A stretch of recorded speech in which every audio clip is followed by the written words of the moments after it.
that works through you to bring about changes that you would never ever know unless you dedicated yourself. I was reading and spending time with a book called Change or Die.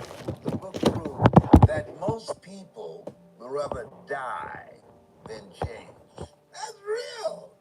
I'm not trying to reach the masses. Even the book of life says that the road to life, what it takes to live, to have a life, and what it takes to survive are two different things. The road to life is straight and narrow, and few there be that find it. Why?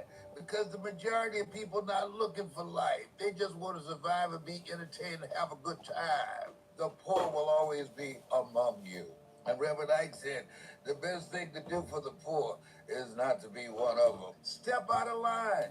You don't want to be like everybody else. Step out of line. You got to be consciously conscious today because your environment can hypnotize, mesmerize, and paralyze you. You got to hold yourself to a higher standard. People say necessity is the best cure to life. Is the willingness to refuse to accept things as they are. That's what it is. I refuse to accept the life that I had, to accept the life that I had been given. And in this time, where we are, you got to be hungry. You have got to be hungry. See, most people don't understand what's in you, the presence of God that makes you more than a conqueror. That's what's in you, God in you, your hope of glory. To manifest that, you got to step out of line. You want to be successful, watch successful people and do what successful people do. And so I'm saying to you, you have something special. You have greatness in you. Do what works. I was at this event, and this guy spoke, and he was so boring, he just put me to sleep. The room was as quiet as a graveyard between funerals. They gave him polite applause. And I said, man, that guy was boring. Well, I didn't know I was seated next to his brother-in-law. And his brother-in-law got a little attitude. Said, well, you ought to be that boring and make the kind of money he made. I said, well, how much he made? He said, $5,000. I looked at my watch. I said, he only spoke for about 45 minutes to an hour. He said, that's the kind of money they made. I said, whoa, I can do that. Some of that money's got my name on it. Have you ever seen somebody do something and you say, whoa, if they can do it, I can do it? If you're going to make it today, if our children are going to have a future, we got to do what these young millennials say, stay woke. This is the time to step up. This is the time to be actively engaged in finding ways in which you can use your talents, your abilities, and your skills to build a place for yourself in this new economy.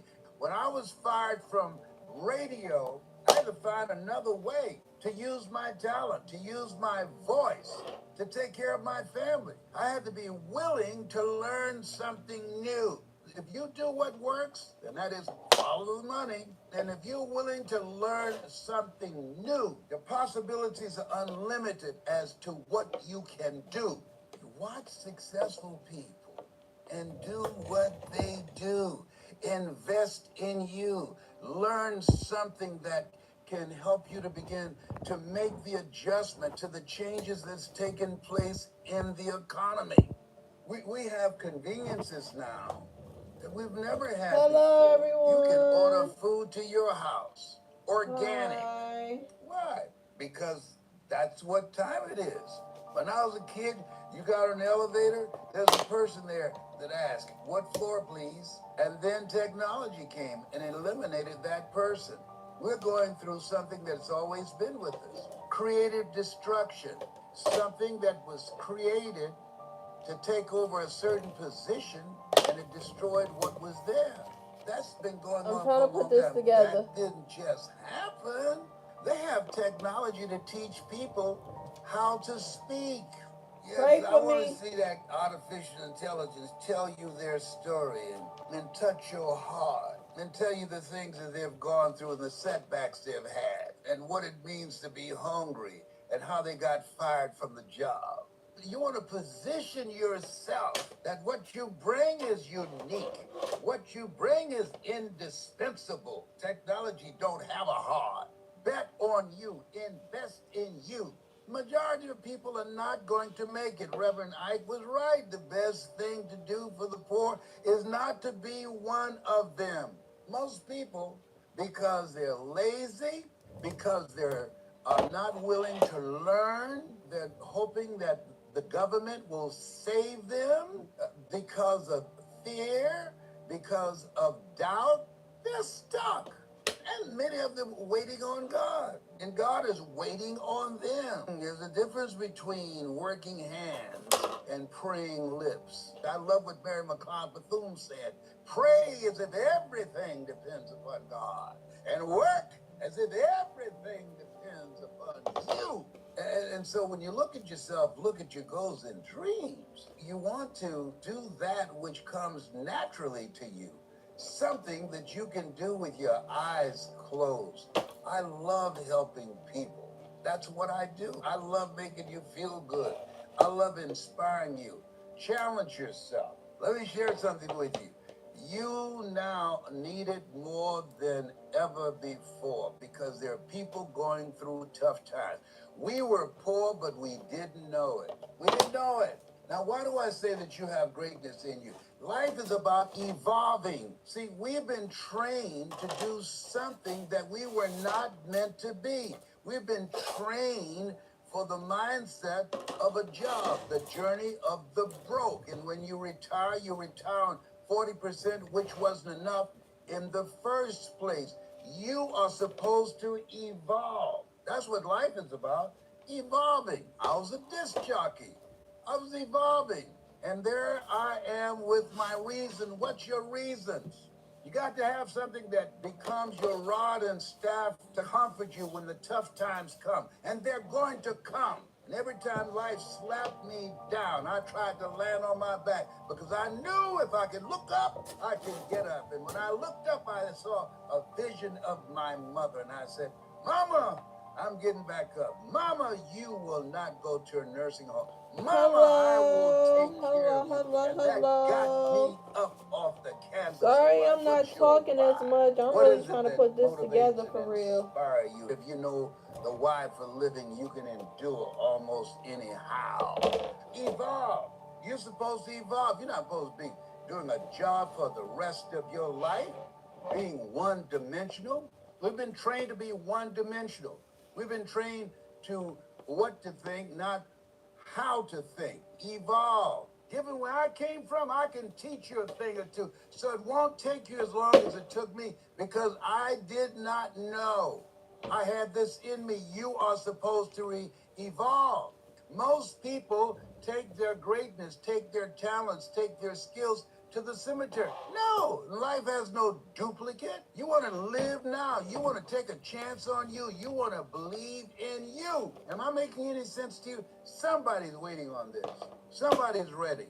Somebody's ready to take a chance on themselves. You got to evolve. What's in you? Make a resolve, make a commitment to get in a community of people that are growing, get a coach that has evolved doing what you want to do so you don't take the stuff that God put in you to your grave. That's why Miles Randall kept on saying, rob the cemetery, rob the cemetery, rob the cemetery.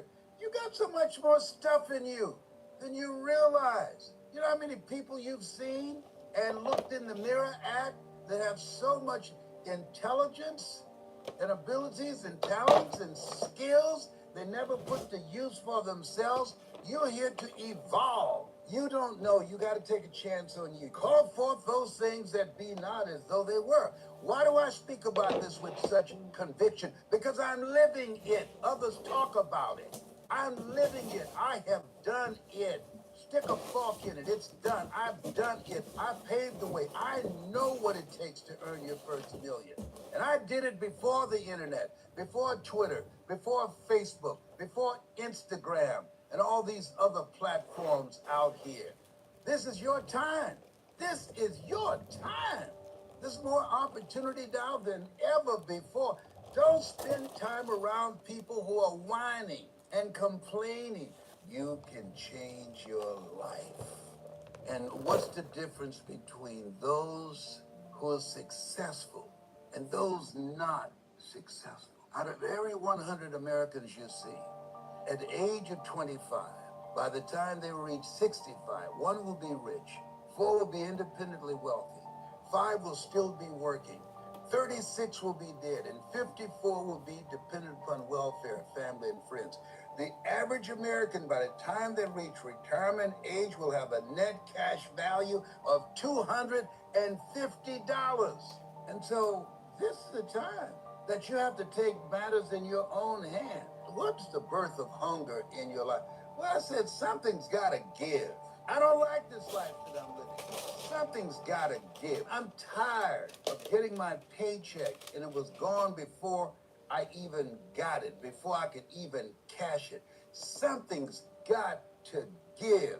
I'm tired of disguising my voice when creditors call the house. Hello, may I speak to Les Brown, please?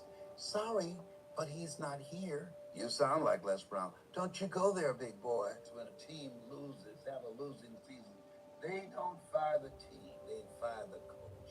If you want a winning coach, if you want to speak to the world, if you want to learn how to become successful with your communication skills and be able to influence people and create an experience with your story, with your knowledge, with your abilities, It's so or cold. to increase your sales dramatically, It's so or attract more cold. customers. Somebody Thought I asked was me, a little what was warm. the Fuck most that. difficult thing you've Put my done shit to back earn on. $1 I million? don't know. The most Niggas difficult thing starting to think I've she a done demon. was to believe that I can do it. That was the most difficult part, and it took me years, given by our environment. And so, according to the environment It's that cold as you're in, you hell. reflect that level of consciousness.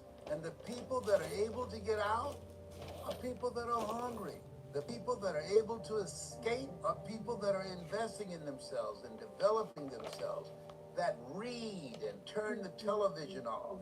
The people that are able to live life on their terms, they're people that feel that my life deserves better and the best is yet to come. So when you think about yourself, this thing called life, it's serious. It's very serious, and most people are not taking it seriously. And this is the time that you got to level up. This is the time that you've got to upgrade your knowledge. You either expand or you are expendable. You've got to go all in and bring it up. You got to live life like you mean it. And my message is not for everybody. So some of you need to just go on past here and go and watch what you watch and do what you do, the dancing, the twerking, and all of that stuff. Go ahead and follow all of that. This is not for the masses. This is for the elect. This is for a few people who have a sense of mission. A few people that said, no, I'm not dying broke. A few people that said, I'm not accepting life as it is. A few people that are willing to fight for a better future for themselves, for their children, and for their children's children. A few people that said, I've had some failures, I've had some setbacks, I'm going through some stuff right now, but trouble don't last always. I understand what Willie Jolly meant when he said a setback is a setup for a comeback. I've been set up for a comeback. I got comeback power. It's no time to be casual. It's time to be on fire. It's time to increase your energy and your drive and your passion to win. See, at some point in time, all of us have seen our destiny. I was 6 years old, a man by the name of Reverend Ed Graham, of Mount Zion Baptist Church in Miami.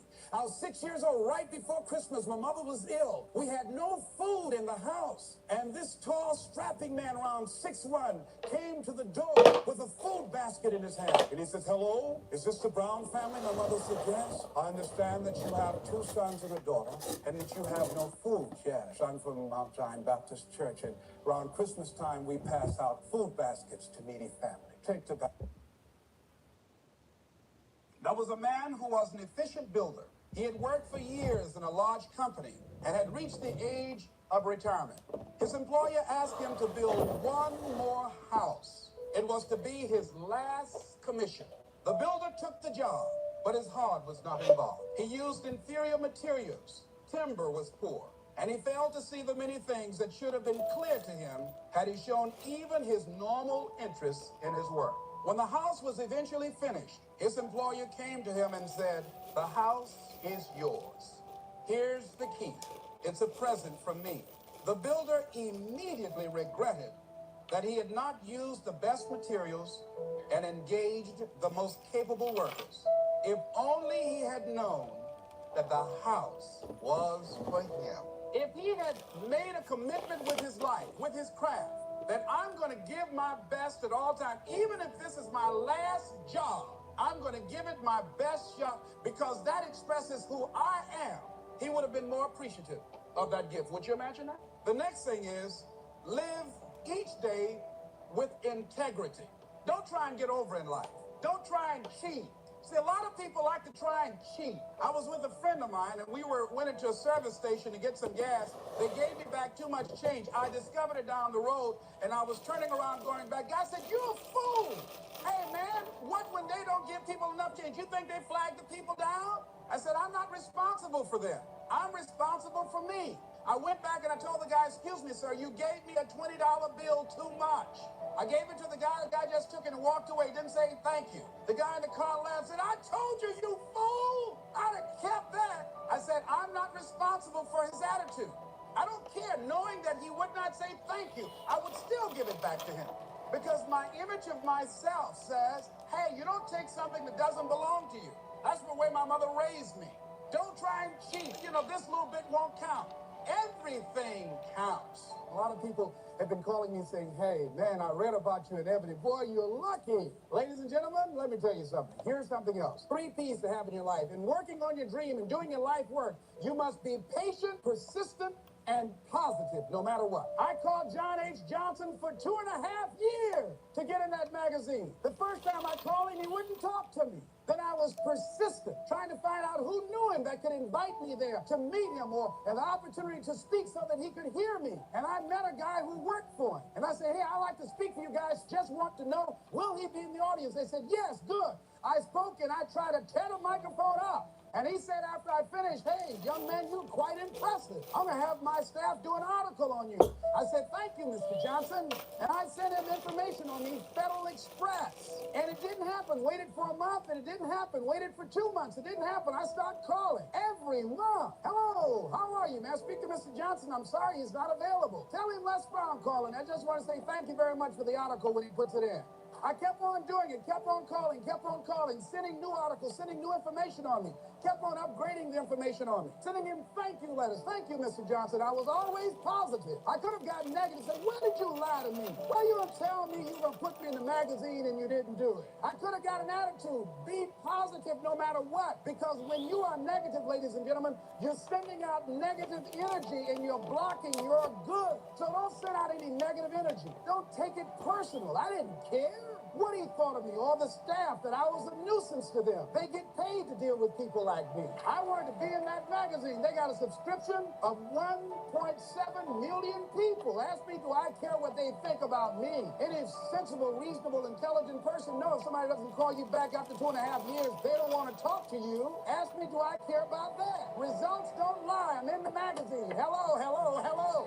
See, a lot of people have an idea or a dream and they give up on it. No, don't do that. Work your dream until it gets hot. Most things don't happen as soon as we think they should happen. The messenger of misery might drop in on you and say hello. Murphy's Law might come by and thump you on the head. Any number of things can happen to interrupt your flow. It's okay. Don't take it personal. Just acknowledge what's going on. It's called life, and keep on working on your dream. Continue to keep on knocking, because this is your life. This is what you love. This is your passion. Step back. Don't judge it. If you judge it, judge not yet, lest ye be judged. Why? Because when you judge it, you invest emotion in it, and that emotion could be anger, and guess what? That hurts you. That doesn't hurt anybody else. One doctor said, "The man who angers me killeth me." Many allowed someone to egg him into an argument on the floor of the National Medical Convention and suffered a massive heart attack. When you're in a state of anger, you have so much acid in your blood, if they withdrew some blood from you and inserted it into a pig, it would die from the acid. So what do you want to take yourself out early for? By internalizing things. Shakespeare said,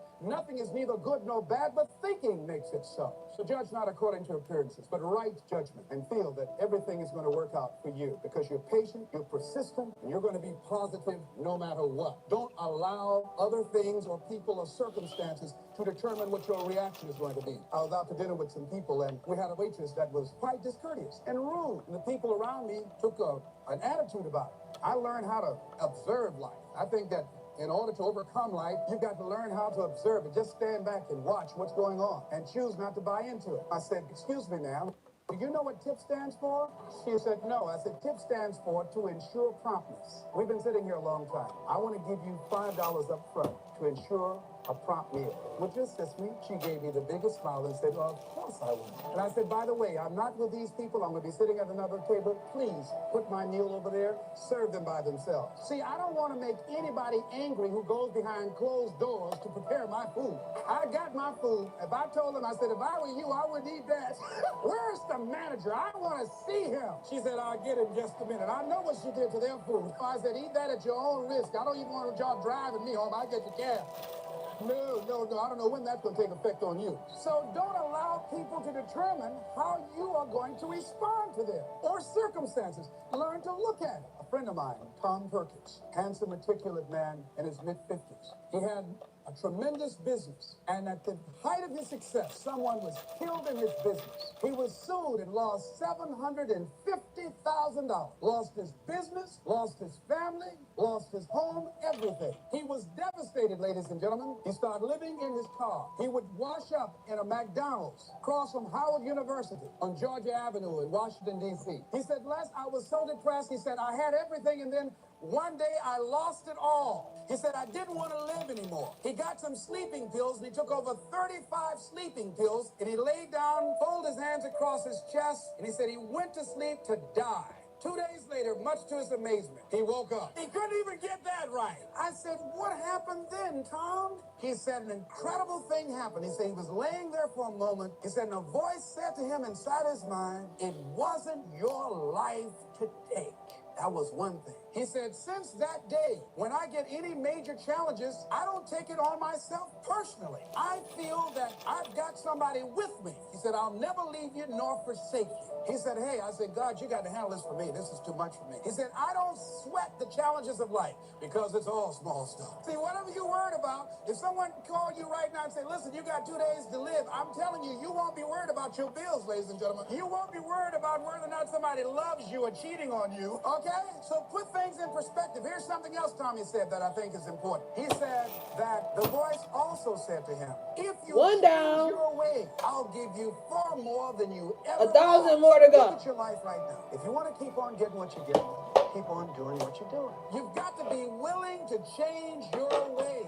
Your life is working. If you don't like what you have produced, you're a director, you are the star, you wrote this script, you produced this, whatever it is. If it's a hit, you produced it. If it's a flop, you produced it. Take ownership of it and decide to go back to the drawing board and rewrite the script that you are the star of. You have the power to do that. On this day, you can declare that I'm going to change. As you look back on your life, you can decide that I don't like what I produced here, and I want higher ground. I want to begin to experience more love. I want to have more adventure in my life. I want something that gives my life a sense of meaning. Ladies and gentlemen, I've been selected to head up a program called Project Life in Chicago, training thousands of kids. And I had the experience, we had our second session this past Monday. And to see these young people when they came in, and to see the young people and the parents and the community volunteers when they went out. One young man from the Cabrini Green housing projects who didn't want to be there, who came up and said, I want you to know I'm so glad to be here. And he said, I'll never be the same again. He said, thank you, Mr. Brown. I just got to go now, but thank you, sir. I'll never be the same again. Now, here's something else. Fear of change. See, the reason that I think most people fear change. A lot of people stay in jobs where they're miserable or stay in relationships where they're miserable. Sometimes in order to begin to see the daisies in life, you've got to be willing to change cities, change friends, change relationships, change jobs. See, after a while, you get bored doing the same old thing in the same old way, day in and day out. Human beings were designed to achieve. And when you're not on a path of developing your greatness and growing and being more productive and being more effective, then your life literally becomes depressing. See, this psychiatrist talked about the fact that these people who had been on his couch for months and years, not being able to make decisions about things, but when they found out that they were dying, they got up and started making all kinds of decisions. They decided no longer to sell out. And you know what happened to me when I lost my job? You know what I think it was, what life said to me more or less? Les Brown, you know you can do more than what you're not doing. Les Brown, you have sold out. Les Brown, go home, go in your drawer, pull out your check stubs, and see how much you've sold your soul for. Ladies and gentlemen, I know that I've sold out on myself at different points in my life. And when you go home and you look at, if your life is not what you want it to be, if you're not living the way that you want to live, if you're not experiencing what you want to experience, if it's not giving you what you want, you've got to ask yourself, what have I sold my soul for? Remember that song? 16 tons. What do you get? Another day older and deeper in debt. Saying, Peter, don't you call me, 'cause I can't go. I owe my soul to the company store. That song is depressing, ladies and gentlemen. That many of us have sold our souls for a home in the suburbs, or a brand new car, or 3 meals a day and a roof over our heads, or because we want to be popular with our friends. See, when you decide to make a change, it's challenging, but there's going to be some resistance. Everybody is not going to agree with that. There's a price to pay. Am I right? See, when I had to think about getting a divorce, it was time for me to grow. And sometimes you stay in a situation too long. Many times you say, well, I need to do it for the kids. Well, see, staying there too long can be harmful to the kids. I had a friend of mine who finally got a divorce after agonizing it. She said, I stayed there as long as I did for the kids. She said, but if I had it to do over again, I would have left sooner because it wasn't healthy for them. And it wasn't healthy for me. Many of us stay in jobs where it's no longer good for us to be there. But because we can't see ourselves having the capacity to do more and to achieve more, and can't see life after that job, we stay there as victims, volunteer victims. Because nobody's making us do it. We volunteer to be victims. We volunteer not to be in charge of our destiny. We volunteer. We willingly do it. If you're going to sell out, don't do it in a hurry. Do it slowly. Let somebody come and have to take it from you. Don't just give it up willingly. Thinking about a guy who he had everything going for him. Went to Harvard, became a lawyer, joined a large, prestigious law firm, married the perfect wife, had children, and guess what? He was going through the motions day in and day out, but it wasn't giving him what he wanted out of life. He was going through an act. He was acting out a role. And one day, he couldn't get out of bed. He was just there in bed, couldn't get up, paralyzed. They got the doctors. They looked at him, examined him from head to toe. They said, there's nothing physically wrong with him. Get up, John. Come on, get up. He couldn't get up. He stayed like that for months, had to take therapy. See, because there was dis-ease, there was conflict in his body. Many times when life calling on us to change and to grow and to expand, we said, no, I don't want to hear that. No. We resist that. So we can go back to that lifestyle of mediocrity. We resist that change, that growth. We go back so we can go back to sleep.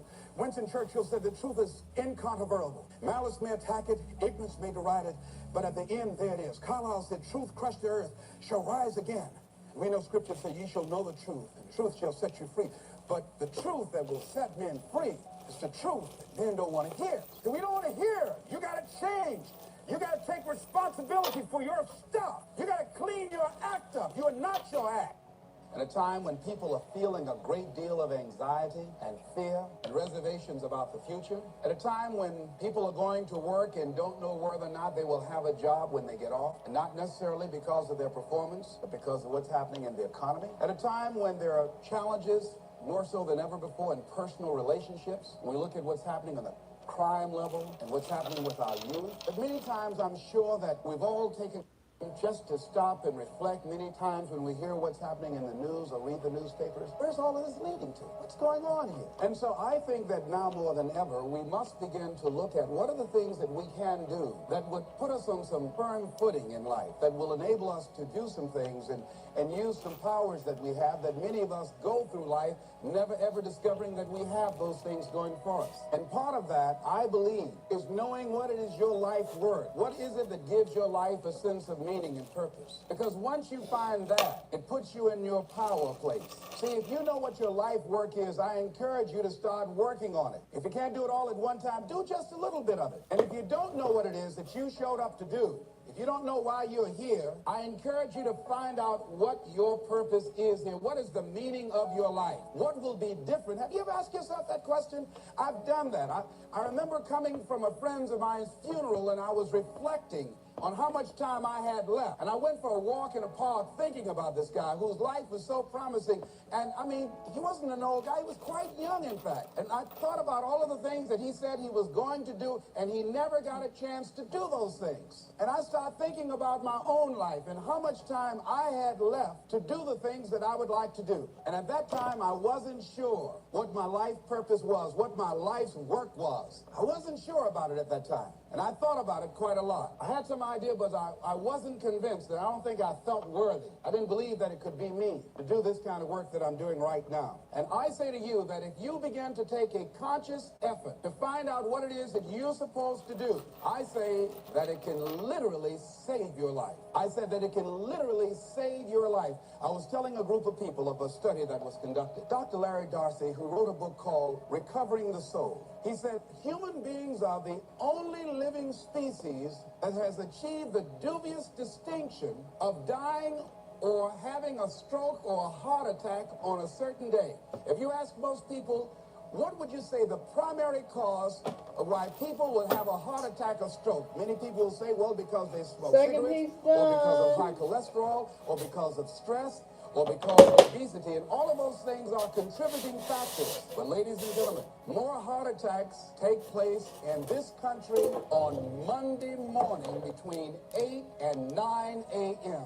That's when the majority of people who have their first heart attacks have them. 85% of the American public, according to recent studies, are going to jobs that they hate, working on jobs that do not challenge them. They get sick thinking about going. Migraine headaches. After the Sunday afternoon football game, or 60 minutes, the anxiety began to build. And come Monday morning, they drop dead. Hey everybody. Some of you ought to think about not I'm going to work listening on Monday. to Les Brown. People are dying to go to work. Because, see, when you go to a job and you already know how far you can go, you can already see that proverbial glass ceiling. It's like going to a movie when you've gone in the middle of the movie, and you've seen the end, and you sit there to start all over again, but something is missing.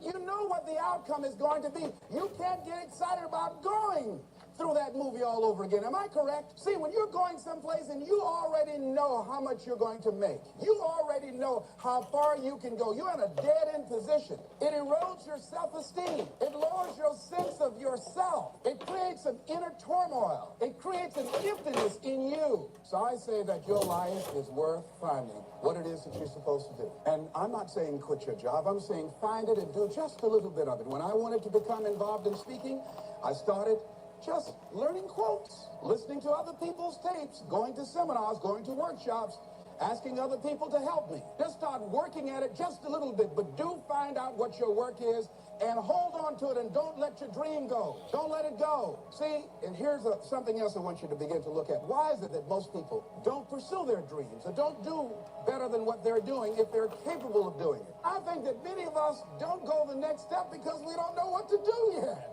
And I say that the reason that we don't even explore the possibility of what to do is because subconsciously we don't believe that it can happen for us, and we don't believe that we deserve it. So here's what I'm suggesting. How much time do you spend working on you? How much time do you spend every day working on your dream? In the last 90 days, how many books have you read? In the last year, what new skill or knowledge have you acquired? What kind of investment have you made in you? So I'm saying that as you begin to look at where you want to go, if you want to make it today, and things are changing so fast, you have to literally run to stand still. I'm saying that you've got to make some conscious effort to begin to work to develop you. Here's something.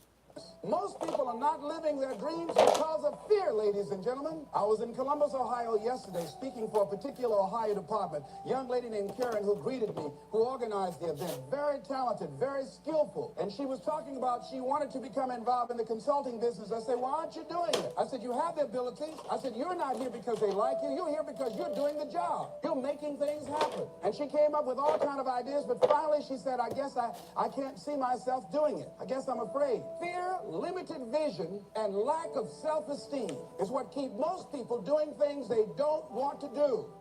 Flew from Columbus, Ohio to Denver, Colorado to a major communications company, and the person that picked me up at the airport told me about the fact that the company was planning on having a major downsizing, and they offered some of the employees there an early retirement, and some of them will earn as much as $300,000. And they said, this is the last time that you can take this offer. If you don't do it, when we have the downsizing, you might be among those who will lose their jobs, and all you will get is your severance pay. And only 50% of the people who were eligible to take the $300,000 took it. The others were afraid to take a chance on themselves. The others couldn't see themselves beyond that company. They couldn't see life after that company. The same reason that people stay in relationships where they're abused or they're unhappy or it's unfulfilling. They can't see themselves beyond that relationship. They can't see themselves enjoying life without that person. They think that this is all that they can do. The same reason that people get stuck at a certain level in life. They can't see things being better for them. And they think that this is it and this is all they deserve. This is all they've ever seen. It's been passed on to them. And they think that this is it for them. Oh, no. Dr. Blanton, Smiley Blanton, who is a colleague of Dr. Norman Vincent Peale, what he said about fear, he said, fear is the most subtle and destructive of all human diseases. Ladies and gentlemen, fear kills dreams. Fear kills hope. Fear put people in the hospital. Fear can age you. Fear, ladies and gentlemen, can hold you back from doing something that you know within yourself that you're capable of doing, but it will paralyze you. And it seems like you're in a hypnotic spell. And I ask you a question, what is the benefit? What's the benefit of allowing fear to hold you back? What's the benefit of giving up on yourself? Of not stepping out on life and taking life on? What is the benefit for you? What's the plus in that? It's one of the things I had to ask myself. So I didn't want to make any mistakes. I wanted everybody to like me. I wanted to be perfect the first time I did something. It's not going to happen. You're going to make some mistakes. You're going to hurt some folks' feelings. You're going to create some enemies. Whenever you decide that you want to begin to take life on, you've got to ask yourself, how long am I going to allow this to hold me back? Before Roger Bannister, no one had ever ran the mile below 4 minutes. The Greeks used to tie runners to horses and drag them along, trying to help them to do it, and they didn't do it. But the day Roger Bannister ran the mile less than 4 minutes, that month, 10 other people did. See, when you act on your dream and the spirit in taking the position that there's a possibility you can make it happen, you will inspire others. There's some of you who saw me growing, and now you say, wait, if Les Brown did it, I can do it too. Wait a minute, hold a minute. This man started out, I saw him start out. This is no theory for him. He made $1 million in 91, and just recently, William Morrow Publishing Agency agreed to give him $552,000 for the right to publish his book, The Courage to Live Your Dream. My goodness, whatever he's doing, I'm going to do that too. Every time I turn television on, he's on there. Same one who started out with those little tapes with a rubber band around it. If it's possible, you can go rubber bands at the church National Public Television. Tell me about the building, hold on. Look out. See, once you are defeated in your mind, ladies and gentlemen, it's all over. It's all right. Once you're defeated in your mind. See, you showed up with greatness in you. Okay. Most of us, because of the mindset we've been born into. And most of us, because we're allowing ourselves to be controlled by life as to being in charge of our lives, as opposed to taking charge of our lives, we're on automatic. We're just following the crowd. I can do it. Will you have some hard times? Yes. Have you ever heard people say, look here, I've done everything I can do. I'm only human. And when they say I'm only human, they're saying it from the perspective that you can only do so much. They say I'm only human, they're saying it from the perspective that I'm limited. I'm reminded of a man at a time when in the South, the soil was depleted from the kind of crops that were being grown and because of neglect. And this man came up with an idea for the farmers. He said, listen, he said, start planting peanuts. One, it doesn't take as much mineral from the soil to grow peanuts, and in fact, it enriches the soil. They did it. And much to their surprise, it enriched the soil, made it more fertile. And he said, now after you grow the peanuts, you can sell the peanuts.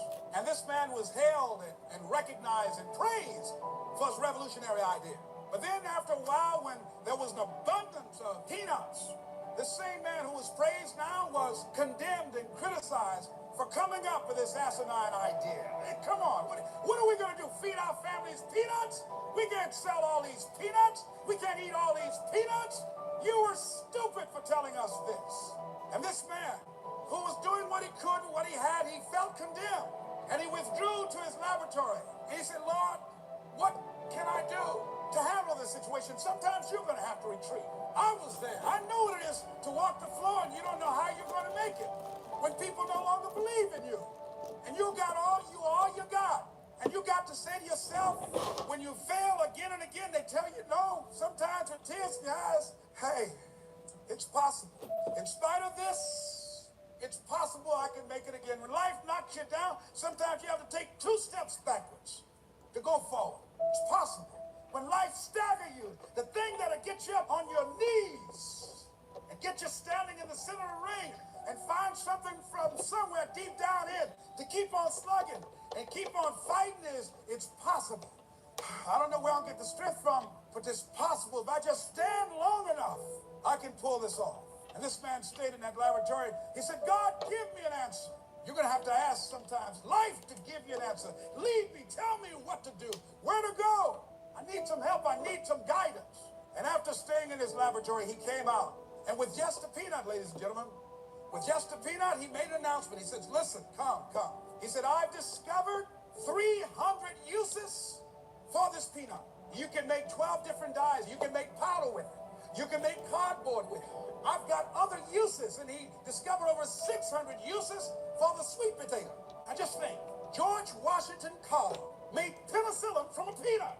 Just a peanut, ladies and gentlemen. Undynamic, unthinking, unfeeling, inanimate object.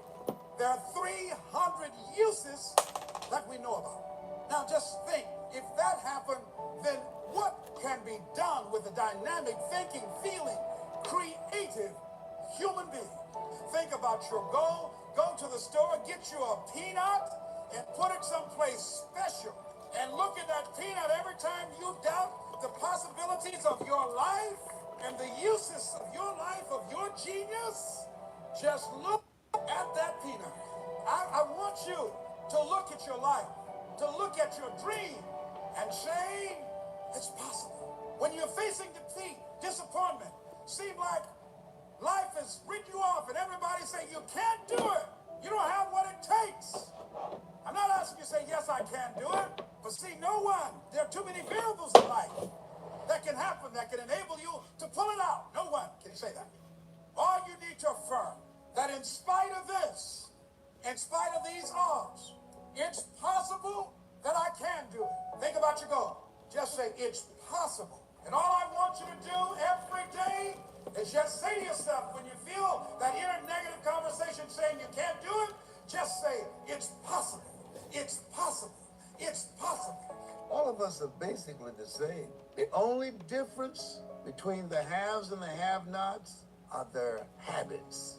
Warren Buffett said something I like. Habits are too light to be felt until they're too heavy to be broken. If you change your habits, that's why you want to be in a community of collaborative, achievement-driven relationships. You want to be in a community with somebody who's been there, done that, and bought the t-shirt, who's on the level where you would like to be and go beyond. All of us are the same. I like to make it simple. All of us are the same. The only difference between you and your family members, you and your friends, are your habits. Your habits. Think about it.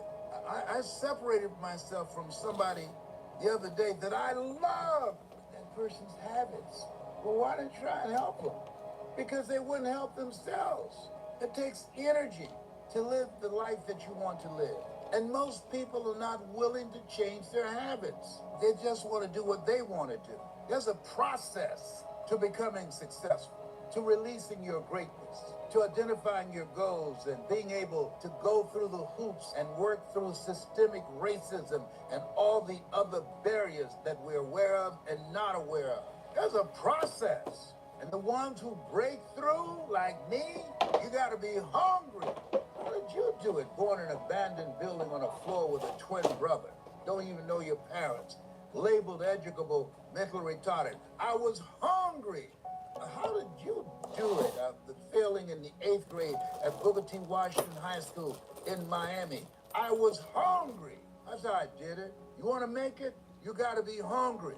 If there's not a name of Rockefeller or Trump behind your name, you got to be hungry because the deck is stacked against you. Get over it. That's the way it's set up. And when you listen to Choosing Your Future, it will give you the mind, fuel, and power. You'll get into my thinking. You'll see how I got here. You listen to Choosing Your Future, you'll see. You want to keep a social distance from poverty, social distance from hard times, social distance from being poor, social distance from living a life of mediocrity, social distance from people who are not going anywhere, a social distance from people who don't want anything, social distance from people who don't have goals and dreams. Why? Because they rub off on you. This road that you want to get on, this life that you're seeking, it's uncommon, it's different, and sometimes it's lonely. I choose not to be a common man. It's my right to be uncommon if I can. I seek opportunity, not security. I do not wish to be a kept citizen, humbled and dull by having the state look after me. I want to take the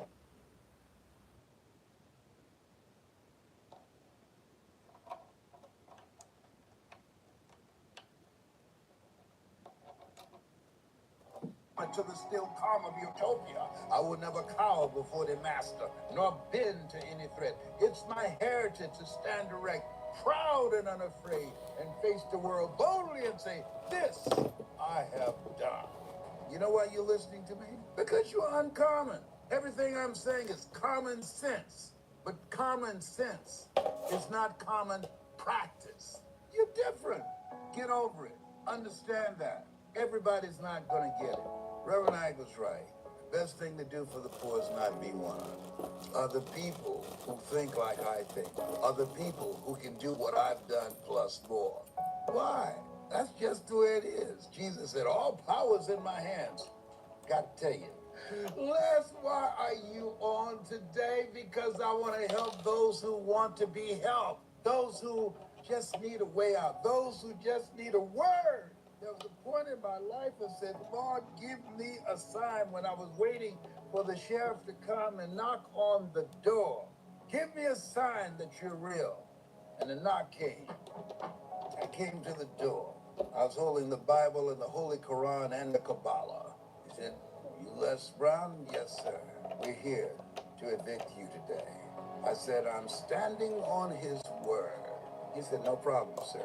Bring the Bible, the Holy Quran, and the Kabbalah, and stand on the sidewalk, and hopefully call some friends to help you move your furniture off the sidewalk, because we're about to set everything out, keeping it real. As the millennials say, I'm keeping it real. I'm speaking truth to power, the power of your mind. Guess what? I'm still here. Guess what? Everything I lost, I got it back, plus more. And you can and will too. You listen to me. You become a part of my community of collaborative, achievement-driven, supportive relationships. Don't try and do this by yourself. Jesus had a posse of 12. You just got to get around the right people, because people rub off on you. As I said, all of us the same. Only thing that separates us are our habits. When I change my habits, see, poor people have habits. They do things in a certain way. Wealthy people have habits. They do things in a certain way. I studied wealthy people. And when you have a goal and dream and you're hungry, the odds don't matter. I can't tell you the number of people saying, you're going to speak? Has something happened that I don't know? What do you mean by that? Have you gone to college since I've known you? No. What about any night courses you've taken? No. You don't have any college degree at all? No. What's going to hire you?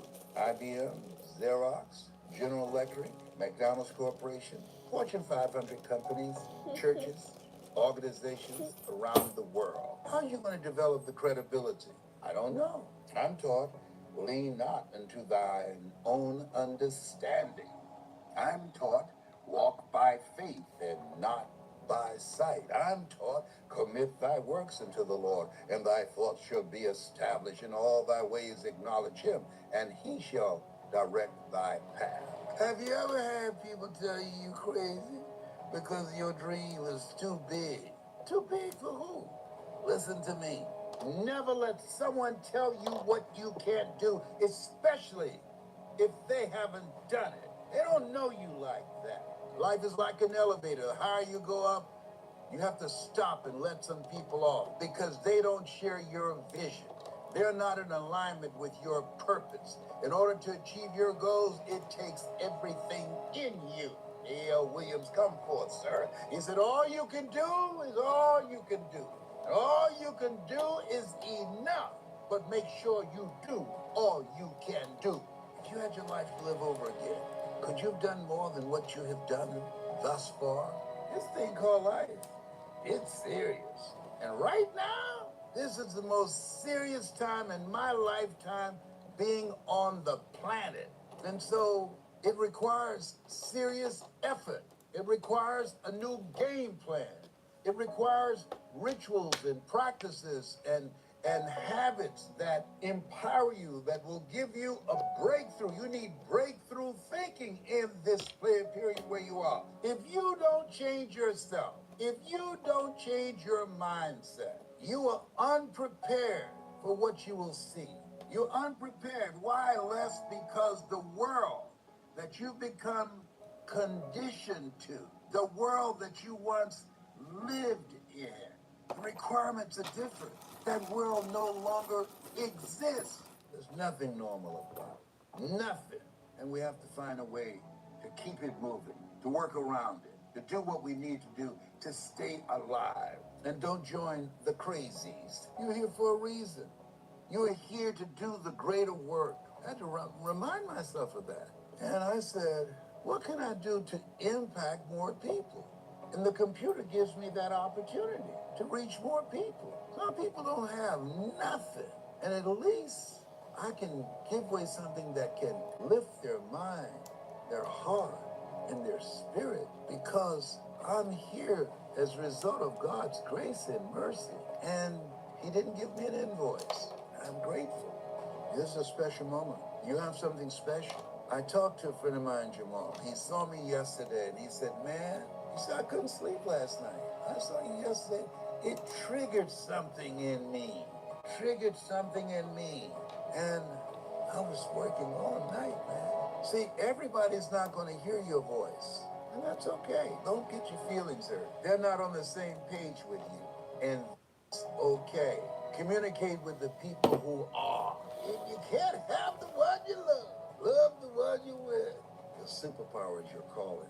A job is what you get paid for. Your calling is what you're made for. Here's something else. Not only is your dream awesome, but you've got to decide it's necessary. Why? Because you're going to get some resistance. An airplane can't fly without the resistance of air. You can't learn good horsemanship by riding a tame horse. When the dream is big enough, the odds don't matter. No guts, no blood. Faith not tested can't be trusted. And so it's necessary when stuff happens that you keep the faith. Believe in miracles. Miracles still happen. I can't see the light at the end of the tunnel because you are trying to see what you are. You are the light. Get with it, and you're going to be stronger. Everything, I'm looking back at my life. Every major setback in my life, when I got through it, I was stronger and better because of it. It contributed to me becoming the person that I am now. It contributed to me being able to speak to millions of people around the world. And all my friends who had more education, all my friends who had such great opinions about why I couldn't do it. My mother, Mrs. Mamie Brown, said, opinions are like behinds. Everybody's got one. Listen, the things that happen for us, it's a training, it's a preparation. Now look back, all the stuff that I've been through, and I'm still here. It's real. People said, no test, no testimony. That's real. It sounds cute, But you're being tested now. Don't stop. You're being tested now. Don't give up. You're being tested now. Don't give in. You're being tested now. So you can have a testimony. And you don't know how strong you are until you have to become strong.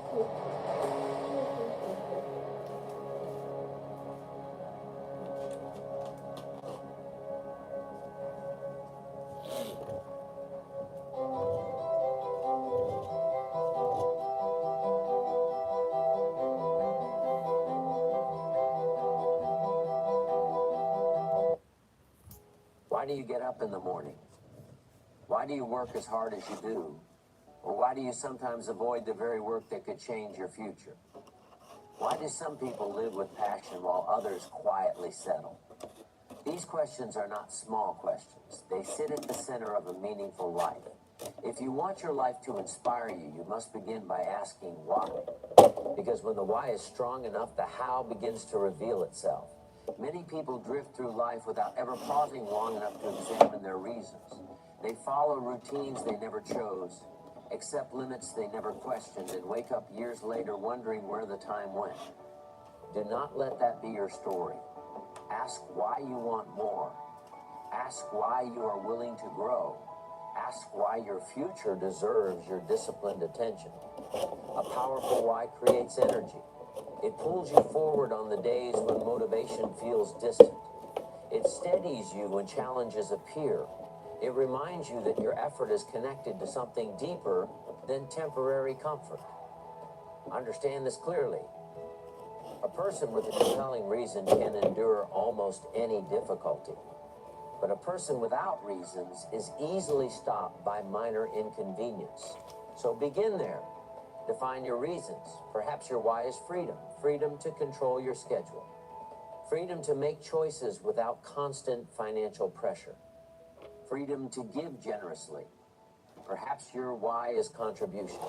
The desire to leave people better than you found them. The hope that your work matters beyond your immediate circle. Perhaps your why is growth itself. The quiet refusal to remain where you are when expansion is possible. Whatever your reason, do not borrow it from someone else. Discover it personally. Reasons that belong to you carry far more power than reasons you imitate. Once your why becomes clear, responsibility follows. You can no longer pretend your life is accidental. You begin to see that your daily choices are votes for the future you are creating. Take ownership of those choices. Blame may feel convenient, but it weakens initiative.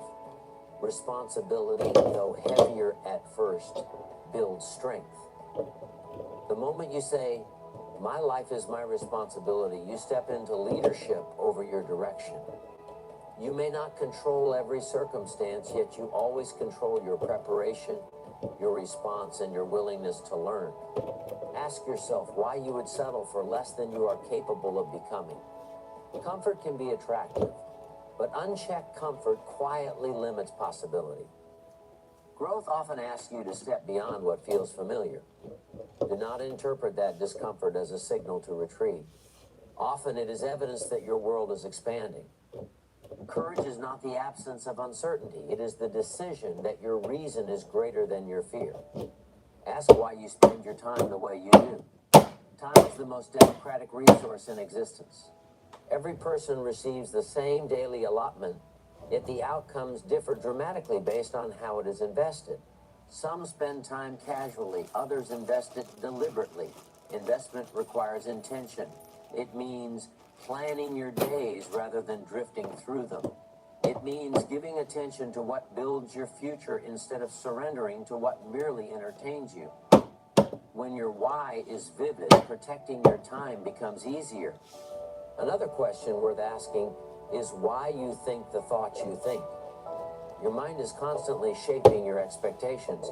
If you rehearse doubt long enough, doubt begins to feel logical. But if you rehearse possibilities, your behavior starts to align with it. Guard your mental environment carefully. Be selective about the voices you allow to influence you. You cannot surround yourself with discouragement and expect to live encouraged. Feed your mind with ideas that stretch you. Read material that challenges your assumptions. Be listen to perspectives that invite you upward. Ask why learning should ever stop.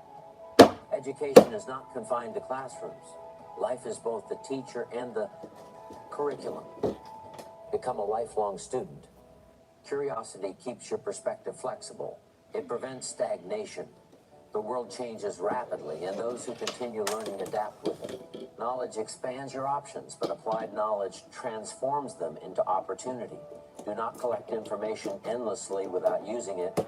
Ask yourself daily, what did I learn and where will I apply it? That question converts insight into progress. Now ask why your habits are what they are. Habits quietly construct your life. What you repeat becomes who you are. If your habits support growth, your future strengthens almost automatically. If your habits encourage distraction, your potential remains underdeveloped. Small disciplines practiced consistently create large outcomes that appear sudden to those who are not paying attention. Ask why you would tolerate habits that weaken your future when stronger ones are available. Raise your standards. Standards are the invisible boundaries that define what you accept from yourself. When your standards rise, many decisions no longer require debate. Excellence becomes your normal rather than your exception. Ask why patience matters. We live in a culture that celebrates speed, yet most meaningful achievements grow quietly before they are recognized. A tree does not break through the soil the day after it is planted. Beneath the surface, roots are forming. Those roots determine how high it can eventually rise. Your daily efforts are forming roots even when results are not yet visible. Do not confuse slow progress with failure. Ask why discipline is often described as difficult when it is actually liberating. Discipline is simply remembering what you want most when you are tempted by what you want now. Every time you choose preparation over procrastination, saving over impulsive spending, practice over postponement, you strengthen your self-respect. And self-respect becomes a steady source of confidence. Ask why the people around you matter. Association influences expectation. If you spend your days among those who speak only of limitations, your vision may gradually shrink. But when you connect with individuals who discuss ideas, growth, and possibility, your thinking expands. Seek conversations that challenge you to rise. If such a company is rare, let excellent books mentor you. Wisdom is remarkably accessible to those willing to pursue it. Ask why emotional control is essential. Challenges are not interruptions to life. They are part of it. Plans will occasionally unravel. People may disappoint you. Progress may feel slower than you hoped. If every difficulty provokes panic, your decision-making suffers. Pause before reacting. Evaluate before deciding. Calm thinking produces better strategy than hurried emotion. Ask yourself whether your response is strengthening your future or weakening it. Ask why vision matters so deeply. The mind moves naturally toward the images it holds most often. If your future is vague, your effort becomes inconsistent. But when you develop a compelling picture of the person you intend to become, motivation gains direction. See your discipline strengthening. See your confidence expanding. See the contribution you want to make. Vision provides fuel for perseverance. Yet remember this carefully. Vision without action is merely entertainment. Each day, translate intention into behavior. Take the step, make the call, prepare thoroughly. Improve something even if only slightly. Ask why consistency often outperforms intensity. Anyone can be enthusiastic briefly. Growth belongs to those who remain committed long after the excitement fades. It is far better to progress steadily than to surge dramatically and then disappear. Consistency builds trust, both with others and within yourself.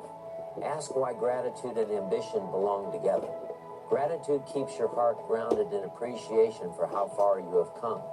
Ambition keeps your eyes lifted toward how far you can still go. Together, they create a balanced drive. Ask why setbacks should be expected rather than feared. Difficulty is often the tuition you pay for growth.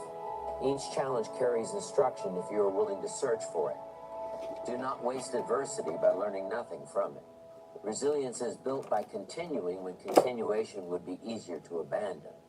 Ask why your self-talk deserves attention. The conversation you hold internally shapes your belief about what is possible. Replace the language of limitation with the language of expansion. Instead of saying, I cannot handle this, ask, how do I become strong enough to handle this? That question invites capability. Ask why reputation matters. When people learn that you honor your commitments, trust grows, and trust opens doors that talent alone sometimes cannot. Become someone whose word carries weight. Ask why you should refuse to drift. Drifting is subtle. It rarely announces itself. It looks like postponing important work, neglecting preparation, allowing distractions to dominate your attention. Direction, on the other hand, is deliberate. It asks you to decide where you are going and align your behavior accordingly. Years from now, the life you are living will largely reflect the direction you chose today. Ask why you would wait for perfect conditions. They rarely arrive. Begin where you are with what you have. Progress clarifies things that overthinking never will. As you continue asking why, something remarkable begins to happen. You stop living unconsciously and start living intentionally. Your choices become more thoughtful. Your focus sharpens. You begin designing your life rather than reacting to it. Understand this. You do not have to be extraordinary to begin, but you must begin if you wish to become extraordinary. Take responsibility so your power remains in your hands. Continue learning so your perspective keeps expanding. Guard your mind so possibility has room to grow.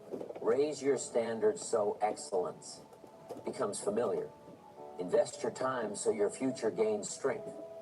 Be patient with the process while remaining relentless in your commitment.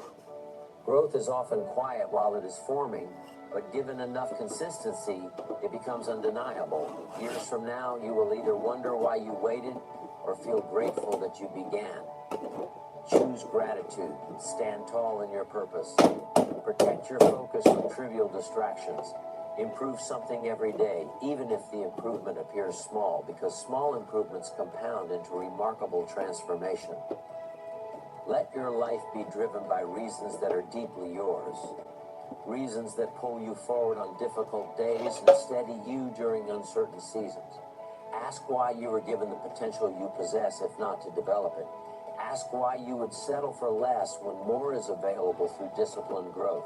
Walk forward with humility, courage, and determination. Continue expanding your thinking. Continue refining your actions.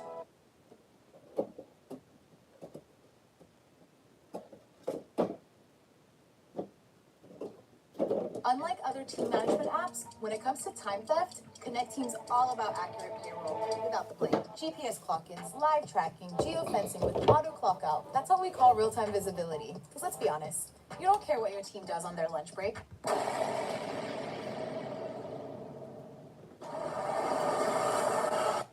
The Sea of Galilee flows into the Jordan River. And the Jordan River flows into the Dead Sea. Now, here's something about the Sea of Galilee and the Jordan River. They have all types of fish and plants that grow. It's vibrant. It's thriving with life. The Dead Sea is salty. And it's so salty, it has high degree and density of buoyancy that you float. Just jumping, you just float automatically. But there's no life in the Dead Sea. That's why they call it the Dead Sea. There's no life there. It's an inlet. But you know what? It's the difference between the two, and life shows us things. It's not an outlet. It doesn't feed into anything. It doesn't give water to anything. It only receives water. There are a lot of people, ladies and gentlemen, that are takers. They're inlets, but they're dead. They're dead inside. They're not giving anything. Their lives are salty, tasteless life, non-contributing life. They're the walking, breathing dead. How many of you know people just take and don't give anything back? These are miserable people. They're miserable people to be around, these takers. The act of giving makes you more alive and able to sustain life. See, when you are going through life relentlessly, seeking out what is it you're supposed to give? What service are you supposed to give, that you're supposed to provide, that you're supposed to bring? That's very important. Service is the rent we pay for the space we take up on earth. So decide now, whatever you have, whatever this is that you have in you, that you're going to give. You're going to give like you've never given before. Why? It gives your life to give. It brings out more in you. The more you give, the more you realize you can give. The more you share, the more you love, the more compassion you show. What a time when we have homeless people. The time when we have young people who have no sense of purpose and direction. At a time when people are feeling powerless with all the massive layoffs and jobless people, and there's a mean spirit against people that are down on their luck. For people now decide that regardless of what's going on in my life right now, there's something I can give. Regardless of what's going on, that I showed up to do something. And I'm going to find a way to become of greater service to humanity and greater service to life. Now, what can you do, Les? When you have been telling yourself you can reach your goal, and you've been affirming, I am abundant, I am rich, I feel better than good and better than most, I am blessed and highly favored, I can make it, I'm a winner, and you losing every day. You reading all these prosperity books, you listening to all these tapes, and it ain't happening. You wrote your goals down, you've been concentrating on these goals, you've been going out there and you have no money in your pocket. You're talking about, I'm a rich child of God. Your mind saying, come on, give me a break. Who are you joking? What do you do? When you've lost your spirit, you've lost your job, you lost everything. Life been devastating. How do you do it? Come on, be real, man. Come on, get a life. You can't do that. You can't come back from that. Come on. How do you do that? Here's something that Larry DeAngelo wrote. He said, life is like a grindstone. It can polish you or it can pulverize you, depending on how you position yourself. Think about this goal you have. I want you to think about it hard. Because here's what happened to that man that closed himself into the garage. He didn't believe this. This is some place that you can always retreat to and be in concert with yourself. See, when I started working on my goal, just starting 5 years ago, to go into a $210 billion industry, had no training in that industry, never did it, no exposure in that industry, wanting to become nationally known, not a celebrity, not some athlete or actor, no exposure to the market, but I decided here's something I wanted to do that gives my life value and meaning. I love talking to people. I love making people feel good and making them laugh and enjoying themselves. I started out, how do you stand the race, Les, when you knocked on doors and you were turned around and you lost your money, lost your car, had no place to stay, sleeping in people's houses, on their floor, on their couch? How do you do that? How do you handle the times when you're borrowed money, couldn't pay it back? You felt humiliated. When people you love who didn't believe in you told you you ain't nothing. How'd you fight that inner conversation? How do you keep on coming back again and again? You don't know what has happened to me when your life has been destroyed with drugs or alcohol, or you've lost your business or lost your job or lost your home, and you've been completely devastated. How do you come back? How can you tell me that there's a possibility I can come back? Oh, let me tell you something. All I want you to think about, whatever you want to do, whatever goal you have, whatever dream you have, it's to reclaim your health. It's to have your own business, to have another job, to earn more money, to have a better life, to travel around the world, to help out children, to make the environment better. Whatever it is, here's what I want you to stand on. This one statement, on this benchmark. Just say to yourself, it's possible. See, if I'd said 5 years ago, I'm going to make 5 years from now $1 million in 1 year, and I hadn't made $10,000, my mind would say, that's impossible. Come on. So I think the reason that most people don't reach their goals, and many of the people that started out with me that gave up and stopped, and they became frustrated, they said, I can do it. I'm not asking you to say I can do it. No, don't say that. No. I don't even want you to believe you can do it. No. That's not a requirement. All you need to do to get out in the arena of life is to say, it's possible. How many of you know people who moan and groan and complain about life all the time, all right? They might moan and groan about their job. I'm sick of this job. I'm sick of you. And they just moan and groan and complain all the time and never do anything about it.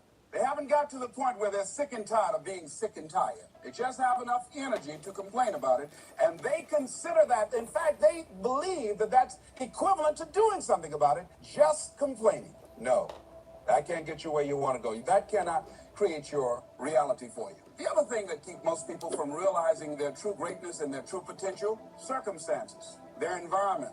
There are many people who believe because of where they're born, because of the area where they are in life and where they find themselves, that's all they know. Given my circumstances, ladies and gentlemen, I shouldn't be doing what I'm doing right now. See, I know something about you, even not knowing you, that you've got greatness within you. You have the ability to do things that you can't even begin to imagine. You have talents and skills in you that you haven't even begun to reach for yet. No one could have convinced me, given my circumstances, given my background, that I would be doing what I'm doing right now. I was born in Liberty City on a floor on 62nd Street, a twin brother and me. When we were 6 weeks of age, we were adopted. When I was in 5th grade, I was identified as EMR, labeled educable mentally retarded, and put back from the 5th grade into the 4th grade, and stayed in that category until I got out of high school. I have no college training, but here's what happened. I had an intervention in my life. A man who saw something in me in a time that I did not see something in myself. I never forget being in his class one day waiting on a friend of mine who was there to rehearse for a play. He did not show up, and he asked me to go up to the board and write something on the board. And I said, I can't do that, sir. He said, why not? I said, I'm in a special education class. He said, what do you mean? Go up to the board and write what I'm about to tell you. I said, I can't do that, sir. Why not? I'm educable mentally retarded. And he came from behind his desk. He said, don't ever say that again. Someone's opinion of you does not have to become your reality. And that changed my life. It was Oliver Wendell Holmes who said that once a person's mind is expanded with an idea or a concept, it can never be satisfied to going back to where it was. So some of you are going to experience a breakthrough. Some of you are going to go back and look at your dreams and brush them off. Some of you are going to begin to look at yourself and say, hey, look here, I know I have not done all that I can do. When Buster Douglas was fighting with Mike Tyson and the odd makers predicted he was a bum and be out, he'd been knocked out in about 1 or 2 rounds. I think that after he made it to the 3rd round, he took some of Mike Tyson's best shots. He said, wait a minute. Hey, Mike, it's possible maybe this next call might do it. It's possible this next job interview might be the one. It's possible. In spite of 27 rejections, it's possible that this might be the one. It's possible. Just maybe I can do this. That's all. That puts you on the playing field. You ain't got to hype yourself and psych yourself out. What it does is just keep you moving in that direction. That's all I'm asking you. Believe that it's possible. That you can make it. I like what Charles Allen says. He said, when you say a situation, a person is hopeless, you're slamming the door in the face of God. You're slamming the door in the face of God. There's no guarantee that because somebody is now down on their luck, they can never come back. Who can guarantee that you can't make it? That you can't have your dream? Who can guarantee that you can't do what you want to do? No one can do that. No one can predict that. You can't even do that. You don't know what the possibilities are for your life.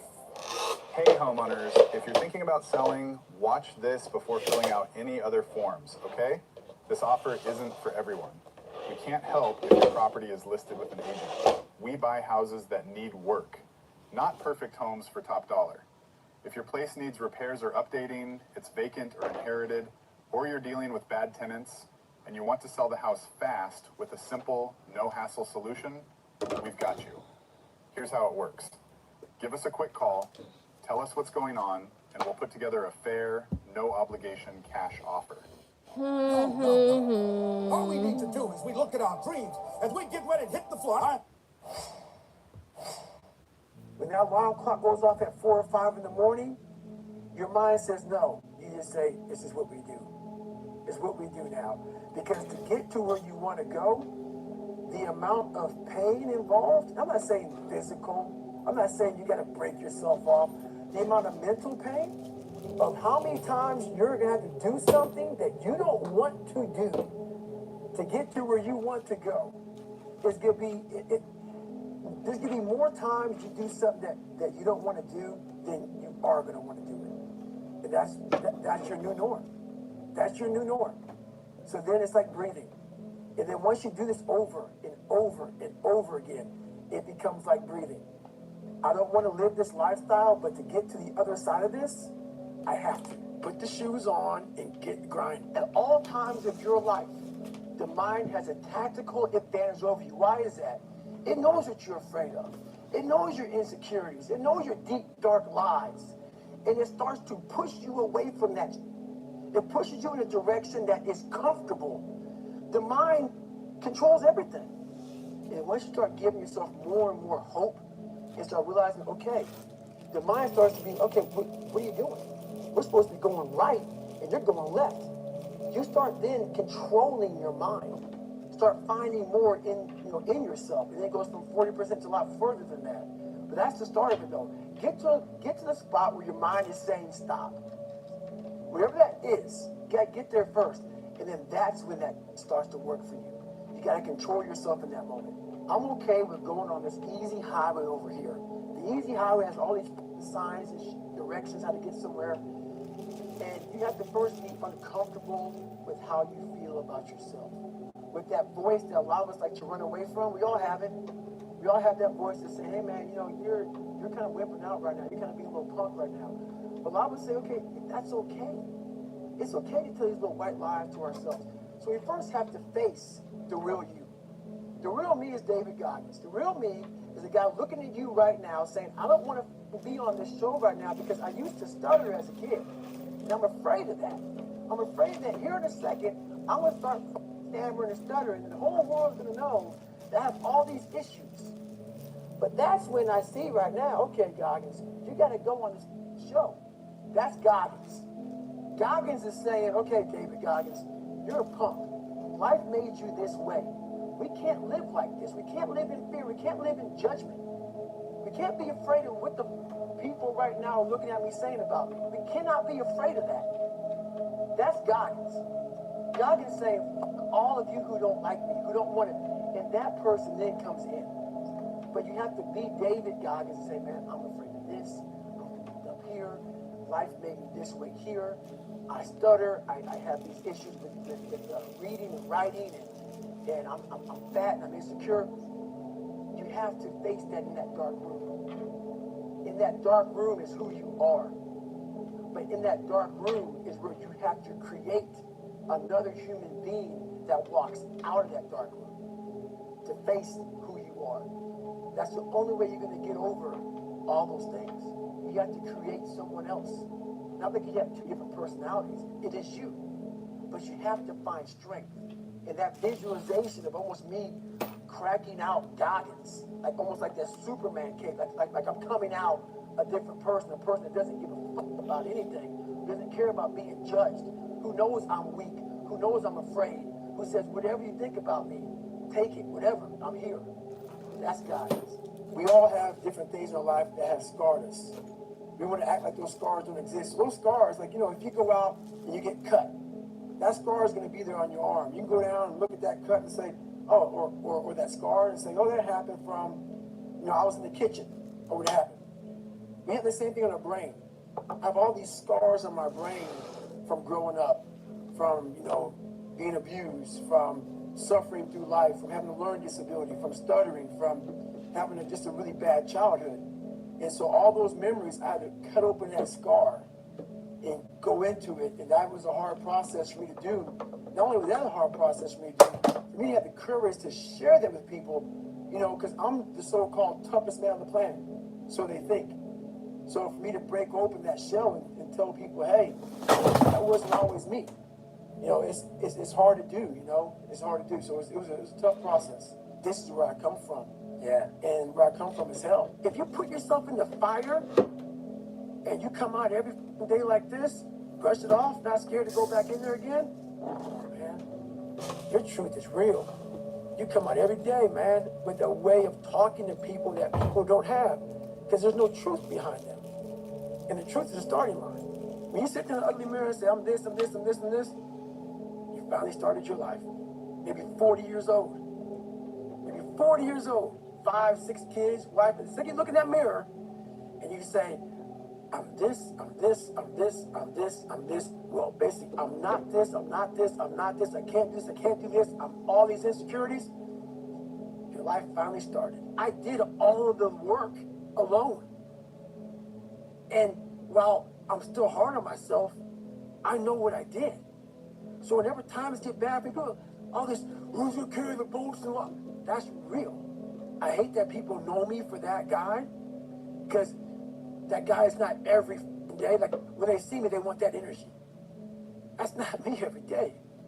I can extract it immediately when I need to, because when you train alone, and I lived alone for so many years in this misery, and you're able to get out by yourself, I can take myself to such a level of real passion and purpose, and like, the feeling I get is something I can't even explain by myself. I don't need anyone.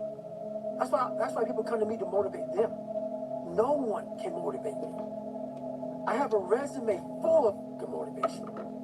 That whenever I'm down, I'm like, oh, hang on, motherfucker. Oh, you know the truth. You know the truth. You know the darkness of the dungeons and the demons that fly. You know, and then from there, it's like, oh, okay, you were there. You know this. There was no one there to pick up the rucksack, to pick up the boat, to pick up the log, to go in there. It was you. It was you. There was no paddler back at 300, at 275, at 250, at 220. No, that was you. So those things that come out of me, that extract from me in the darkness, people are looking for that pat on the back. Where is it? Oh, I don't need it. Because what I've done is in the unseen work. I built, the greater the suffer, the greater the peace I found. You need the ability to and grind your ass into a fine powder.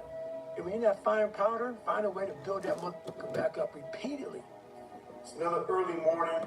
You're probably thinking, I have so many videos with me putting my shoes on early in the morning. Well, the videos are all very different if you really think about it. Every morning, every day of our lives, we have choices to make. You get the choice to stay in bed, to say, forget it, I'm not gonna work out today, or forget it, I'm not gonna work hard today. You always have a choice every single day of your life. So it's a very different video because yesterday I made the choice to get up early and run, but today's another day. Today's another day that I'm faced with another choice to make. So I'm making the choice again to put my shoes on early in the morning and get active again. So make the right decision. My biggest fear in life is that one day if I ever get judged by something, someone, some energy force, that I go up there and I failed the mission.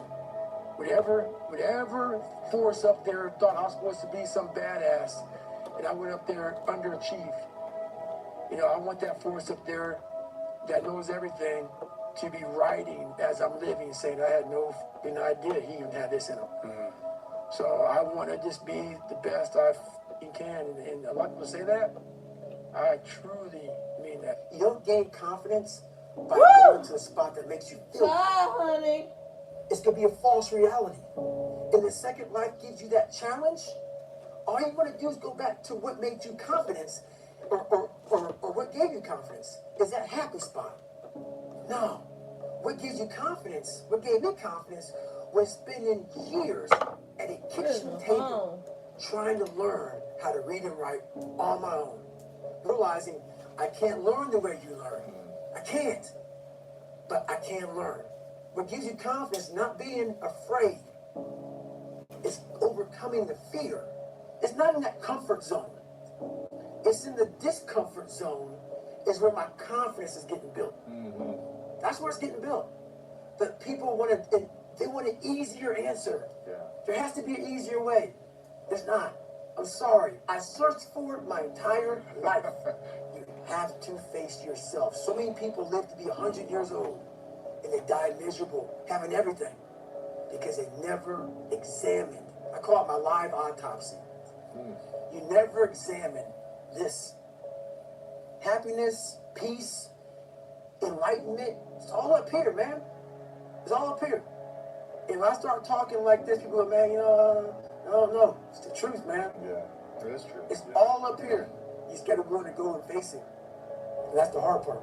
I just got real with myself, and every day I came home, I called the accountability mirror. What am I gonna do today to change what I see in this mirror? What am I gonna do today? Are you accountable? And I mean to the T for what you're saying. I am. And that's where it started. It started with that total accountability of, let's not lie today. Let's tell people the truth about who you are. And when you can get on and tell someone, like I'm doing right now, exactly how f***ed up you are, that's the goal in life. To put your life on a billboard, on the busiest road, in the busiest highway in the world, and say, this is how f***ed up I used to be. Take a look. How are you gonna feel, man, when you accomplish this goal, coming from that shit? Coming from the f***ing hell you came from.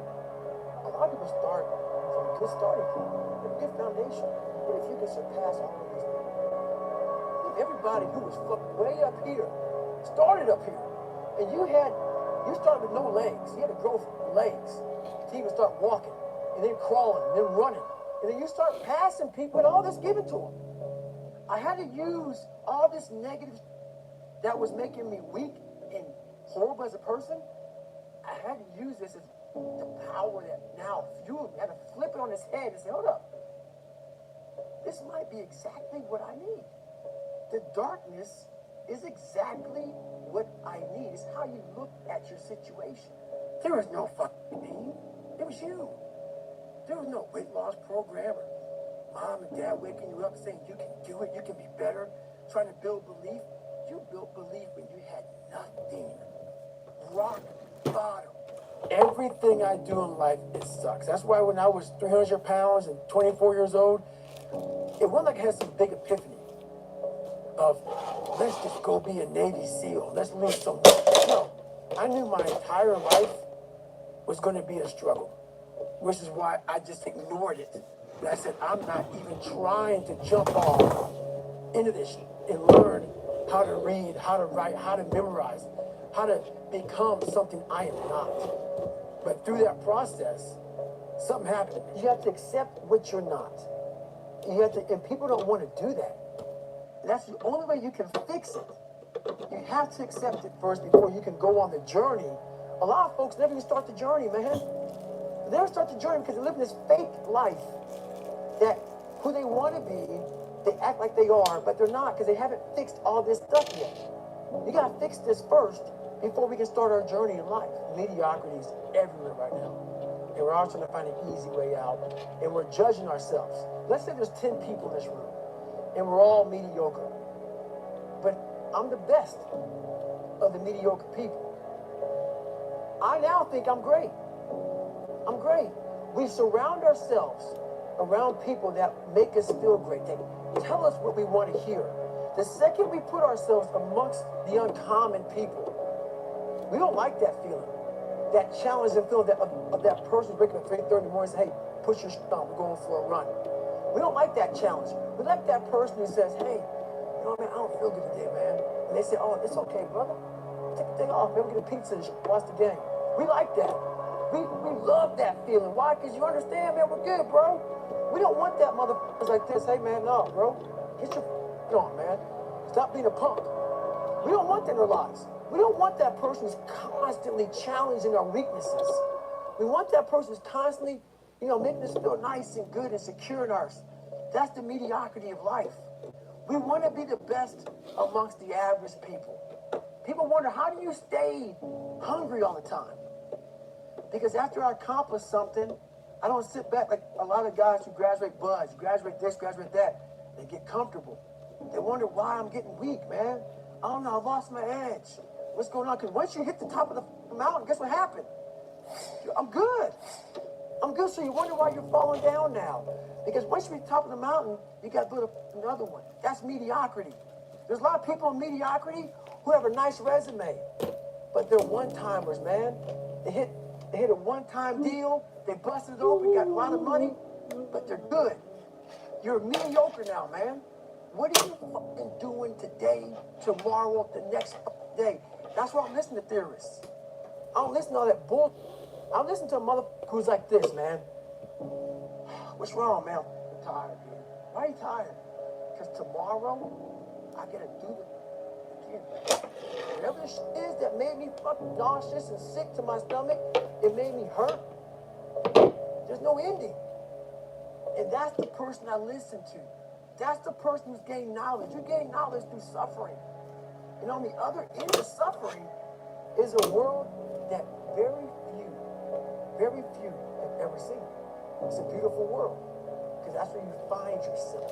Whenever hardness comes, and you don't know what it is, it may be different for you than it is for me, but you go back to your insecurities. And then when you go back to your insecurities, you then look for comfort within those insecurities. And we all look for that cookie that your mom used to give you when you were sad, when you were sick. We look for our wife or our husband. We look for comfort. It's in those moments you must retrain your mind. Almost To done. think differently in hell. I wasn't training them to do that. Why weren't you training? I wasn't training myself yet because at that time, I was doing what I was told. These guys need to meet a standard. Physical standard. A physical standard. The physical standard is not what they need to meet. It's a mental standard you must meet in life. I don't live on the surface of anything. Surface is what got me where I was at. It got me from 175 pounds to 300 pounds. Telling everybody I'm good. I don't give a damn. I'm good. No, they're hollow words. A lot of us speak in hollow words. I used to speak in hollow words. I don't do anymore. Everything that comes out of my mouth has substance. It's real. And we all have these feelings in our bodies, in our minds, in our souls. I act on mine. A lot of us who are afraid of something, we allow our minds to choose the path of least resistance, so we go a different route. When I'm afraid of something, it's telling me you must Do this thing. You must do that. I wanted to be an expert in the mind. A mental toughness guy, beyond mental toughness. The only way to do that, in my eyes, is to put yourself in hell. Put it in hell repeatedly. Repeatedly put yourself in hell and study how you process it. And that's how I was able to come up with all these different ways, all these different tools to slow the mind down in hell. Because the mind just speeds up. The mind wants to get out of the painful situation, the suffering. It can't process it. So that's what I realized by going through all these different processes of being in hell weeks. You know, it's just that. I love that. How the mind processes in hell. If you don't think about yourself, there's no pain. Which can also lead to pain later on in your life. But in these moments when you're struggling, if you are a true leader and you're worried about your men or women beside you, your mind doesn't care how cool you are anymore. Your mind's only worried about taking care of the men and women beside you.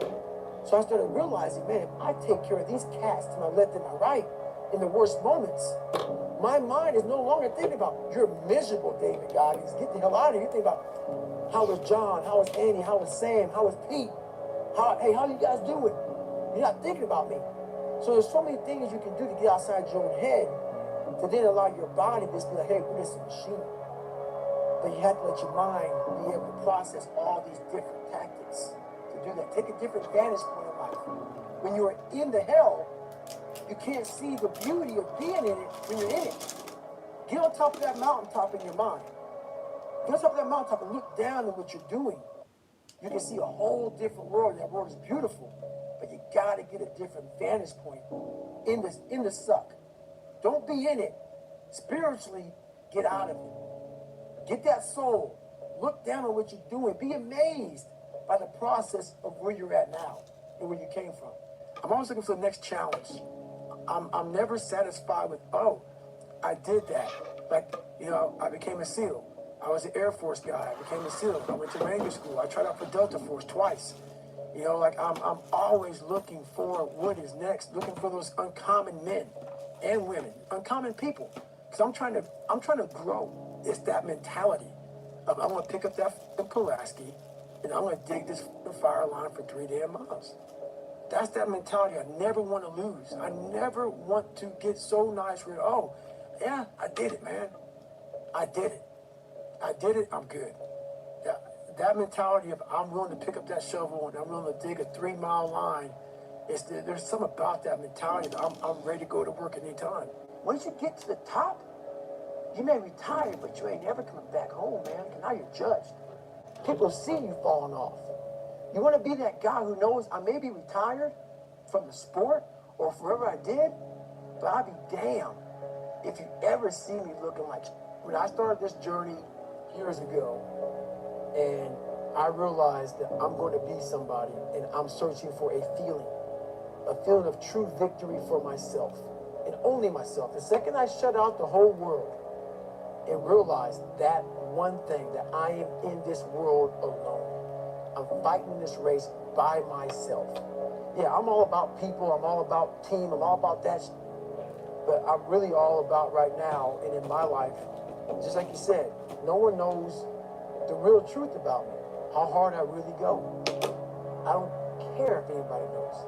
I don't want anybody to know. I'm an introvert. I live an introverted life. And I love that about me. That right there is my fuel.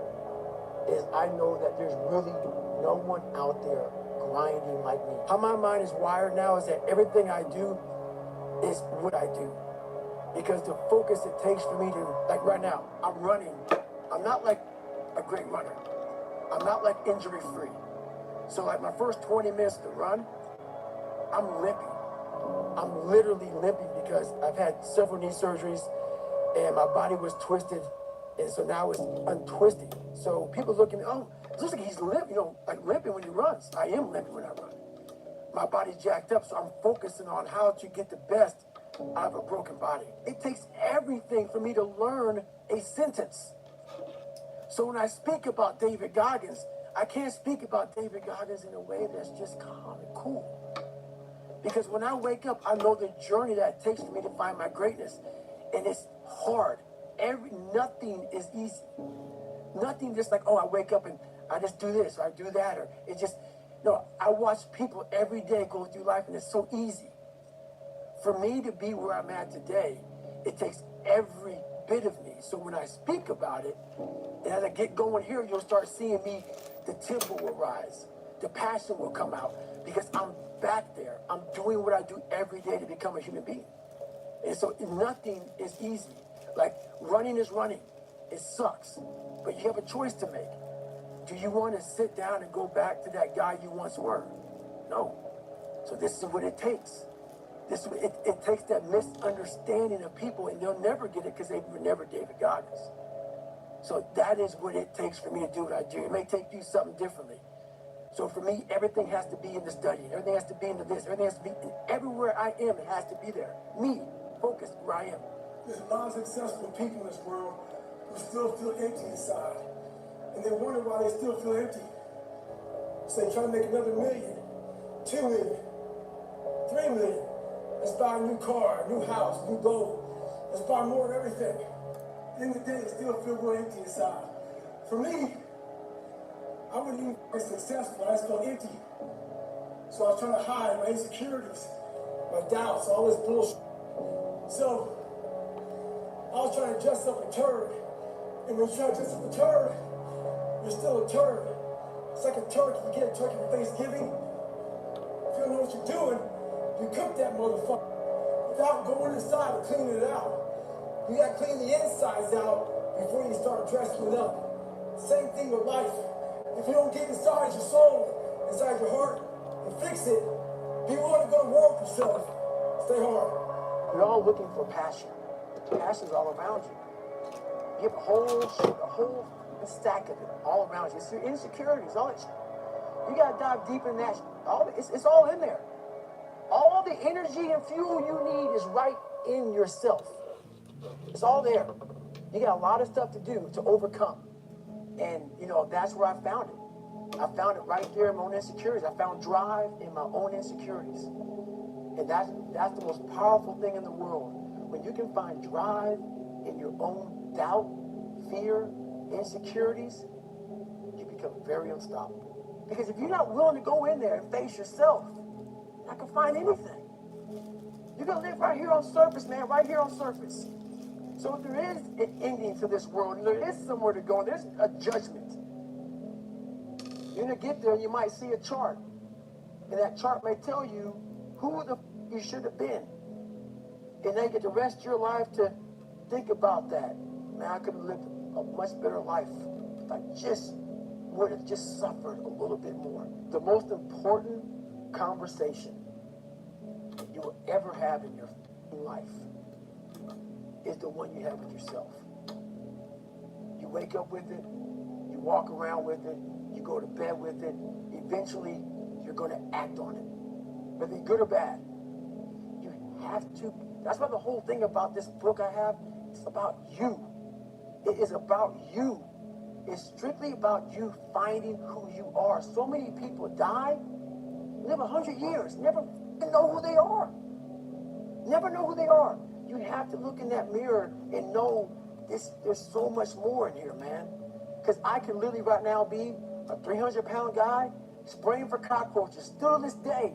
If I did not look in that mirror and say, there has to be more to this. This can't be it. And then willing to go into it, dive deep into it, and give all I have to find it. My soul is broken. But I knew I could fix it, but I was afraid to go back. I was afraid to face the demons of my life, you know, because you start lying. You want anybody knowing this about you. So you start lying about who you're not. And you start creating a person about who you want to be, but it's not who you are. So that's when I start realizing, man, I'm never going to get over the hurdle. I'm always going to live on a surface level until I go deep, deep into the sewer of my mind to figure out and face all of these different demons. I was about 24 years old, and I went from 175 to almost 300 pounds. And that's when I sat down on my couch and realized, we got to go back. This haunting fucking voice in my head kept on saying, man, we got to go back. The only way we can go forward is to go all the way back. And that's very scary to do for everybody. Because the only way you're going to fix yourself is to go all the way back. To the beginning. To your childhood. And that's where everything starts. Always do your own judging. Always meet the person. Look at the person in the eyes before you say you don't like that person. Listen to their story. Listen to who they are. Listen to where they come from. How they lived. Get your own opinion about people. It's very huge. A lot of people didn't like me coming up because they see this hardness, this crust. Break away at the crust and see what's inside that person. I grind every day because nothing is permanent. But there's a new bar that you must always set in your life. And once you become complacent and you become civilized, you've arrived, you're no good for anybody. You didn't prioritize yourself. You didn't prioritize that, look, I got to get up and win this war today against myself. I need to look better. I need to feel better. I need to eat better. I need to prioritize time. Or I gotta run 100 miles on broken feet. Or you gotta do whatever that. it is. That's it. That's it, man. There's a lot of growth in that. Most of us, we live in a box. And we don't want to go outside that box at all. Ever. Outside that box is all these possibilities of life. But what we do is we shackle our mind. We're a prisoner in our own mind that this is all I can do. This is all I'm good at. And we take away the possibilities. You could be this, you could be that, you could be all these things. And I never thought at 300 pounds I could be Navy SEAL. So if my mind was shackled, me and you would never meet. There'd be no book. There'd be no book. There'd be nothing. So what people understand is that they live for themselves, not knowing that you have the power within yourself to change millions of lives by facing life. And through that, I would die never knowing that I had the power to change millions of lives. And what haunts me the most, people ask me, what haunts you the most? What haunts me the most is that if I would have died at 300 pounds, let's say I was 75 years old, I got to heaven, and God has a chart like that on everybody's life. God knows all, let's say that. I don't care what you believe in. It doesn't matter. I'm not judging anybody. But let's say my thing is God. You get to heaven, I'm 300 pounds, I sit down, I was a cockroach, Terminator my whole life, and we're sitting down just like this, you're God and I'm David. And he gives me that chart, and he says, look at this. Now look at this chart, and on the chart it has all these different things, but my name's on it. But these things aren't me. I was gonna change the world. I was gonna set records. I was gonna be a Navy SEAL. I was gonna be all these things in the military that I accomplished. You're gonna get the VFW award. You're gonna be honored here, honored there. And I'm like, God, this isn't me. Like it says David Goggins, I was an Ecolab guy. I sprayed for cockroaches, and I'm 300 pounds. It says here I'm 185. It says here I got a bachelor's and a master's. It says all these things. And God goes, no, that's who you were supposed to be. When most people quit, I had just started. Wow. And when you take that mindset and you learn to flip that around, that's what made me powerful. And my body followed. Life's all about time management. So I'm driving from Las Vegas to San Diego, and the traffic got real bad. So got bumper to bumper, no one's moving this. So I'm doing 2-a-day runs right now. I'm running in the morning, running in the afternoon. So I plan on getting to San Diego, getting my run in. So instead of getting all poopy pants and feeling sorry for yourself and getting all frustrated because life has come at me, I decided to pull over because no one's moving anyway and utilize this time to get my miles in. I'm not saying do this. I'm not saying do this, but this is what I'm going to do right now. You can do this. This is all me. Some people know, where does this cold man come from? I'm not trying to be cool. It's the reality of my life. It's the reality of a lot of people's lives. David Goggins, you break records, you do this, you do that. People don't know, how are you able to just be so hard? Can I never turn the thing off? Because once it turns off, I go right back to the David Goggins that is. And that's the guy that I'm constantly fighting every day. I don't need you to guide my future. I know what's good for me and what's bad for me. And for me, it took every bit of focus I could. And I know social media, that's why people love to go on there. Because they want to show you the good side of life. I'm not teaching good side of life. So I had to figure out a way when I came on in 2016 of teaching you what life really is for the majority of us is hell. And so while people love to show you the cars and the house and the vacations, all that's good, all that's happy, I'm going to show you the side that I know most of you are going through. And people hide very well. I don't want to hide anymore. I hid for 24 years. So that's why now I told you, we can talk about whatever you want. Because as human beings, the first thing we have to learn, I also stuttered real bad growing up. So if you hear me stutter every now and then, it's because that was part of my life also. So it's funny, human beings want to show you the best side, and they want to hide the worst side. For me, I'm going to teach you how to be vulnerable. Because that's the only way you fix yourself. No one is patient. And for you to lose weight, for you to stop drinking, whatever the hell you're going through, it takes a lot of patience, a lot of time, and a lot of pitfalls, a lot of plateaus. You're going to hit so many fucking plateaus. If you don't know how to get around that plateau, it's not going to happen fast. And once I found out who I really was, that's when I started growing. I was trying to build on top of a lied up foundation. You can't build a house with a foundation. So I had to get down to the actual mineral soil of who I was, and that's when you can start real growth. To succeed, you must fail. In failure and in suffering, all the answers are in there. All the answers to all the test questions. The test is your life. All the answers are in there. You don't have to live in suffering and pain and failure all the time. You have to learn, I need to visit it. Like people hate working out. You're only going to visit working out maybe an hour a day. 23 other hours of the day, you're not in it. But how you become in shape is you must visit suffering, visit working out 1 hour a day.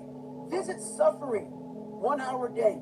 Visit your past failures 1 hour a day. The relationship with it is the answers are in there. They are in there. Within the suffering, go in there. That's called the live autopsy. The live autopsy. How you find out someone died? They crack you open after you're dead. How you can live is do it while you're alive. Go back in your brain, crack it open while you're alive. Don't wait until you're dead to figure out why you died. Do it while you are living. Go in there, go into the suffering. Go into the pain of your life and say, why did this suffer me so bad? Why am I afraid of all this stuff? Why have I shut down the whole world? I guarantee you, I'll tell you why you shut down the whole world. It's in these nooks of the suffering within your brain, in the scarring, are all the answers to why you are on the couch feeling sorry for yourself. They lie within the scars. The 40% rule is all about the brain has the tactical advantage over you. It knows and it keeps you away from all that. That's why it says don't jump out of an airplane. Don't go in the ocean where there's sharks. It's a protective mechanism. Don't go back to the place where your dad beat the shit out of you in your mind. Don't go back. The brain protects you, but protects you so much, it doesn't allow growth. So the brain is an amazing thing, but the brain controls you. You must control it. You must take power over your own mind, or your mind will guide you into all the soft places that your brain wants to live in. Your brain has enough information. It doesn't want to go through that process of mind hardening. It doesn't want to do that. I can't remember what time I got to be here, what time I got to be there. This is where I'm going to stay. I'm peaceful. I want to stay very peaceful and away from scarring. Maybe you were a victim of being called fat growing up. Folks make fun of you and shit. Maybe you weren't the smartest motherfucker in school. If people can't match you for that shit, I'm gonna tell you right now, there's great power in adversity. If you're a victim of any kind, make sure you use that shit to become successful. Don't look for revenge. Look for the fucking reckoning. And I guarantee you, all those people who growing up, you might just be the boss. They'll come looking for a favor.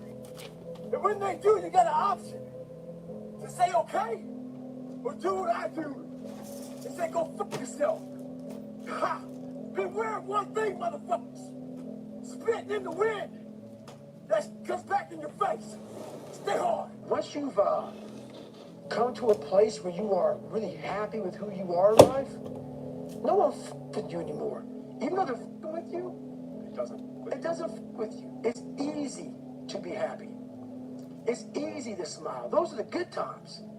The good times. Those times don't need to be trained. You know, I had to train myself for good times. Those times, for most people, don't need to be trained. What I'm trying to give you all is the misery of sometimes we go through in life when the mind and the body connect and you don't give yourself a way out. The only way out for me at that time was death. Wow.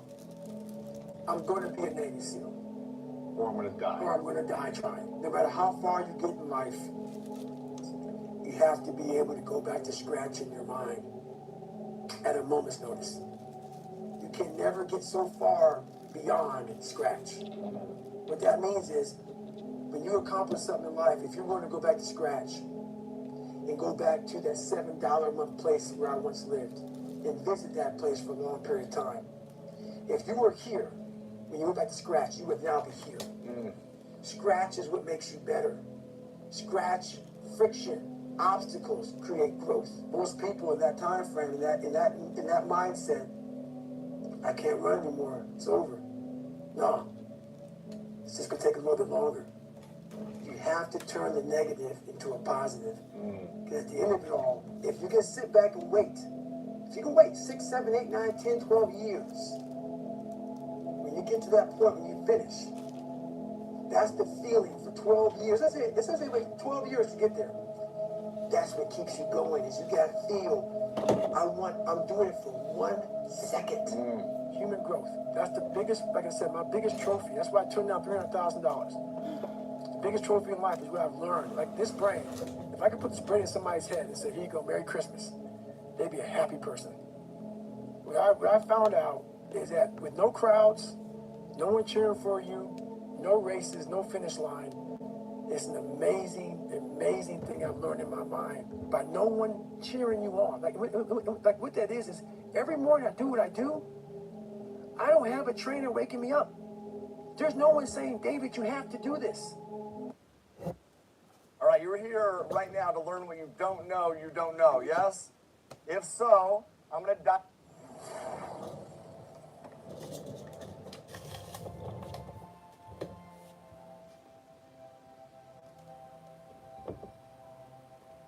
You wake up every morning with a limited amount of energy in your tank, but by midday you are already drained because you have spent hours dealing with things that have nothing to do with your growth. You are arguing with people who don't even deserve a response. You are stressing over opinions that hold no weight in your life. That energy could have been used to work on your goals, but instead it's wasted on meaningless distractions that add zero value. You keep showing up to conversations that don't build you.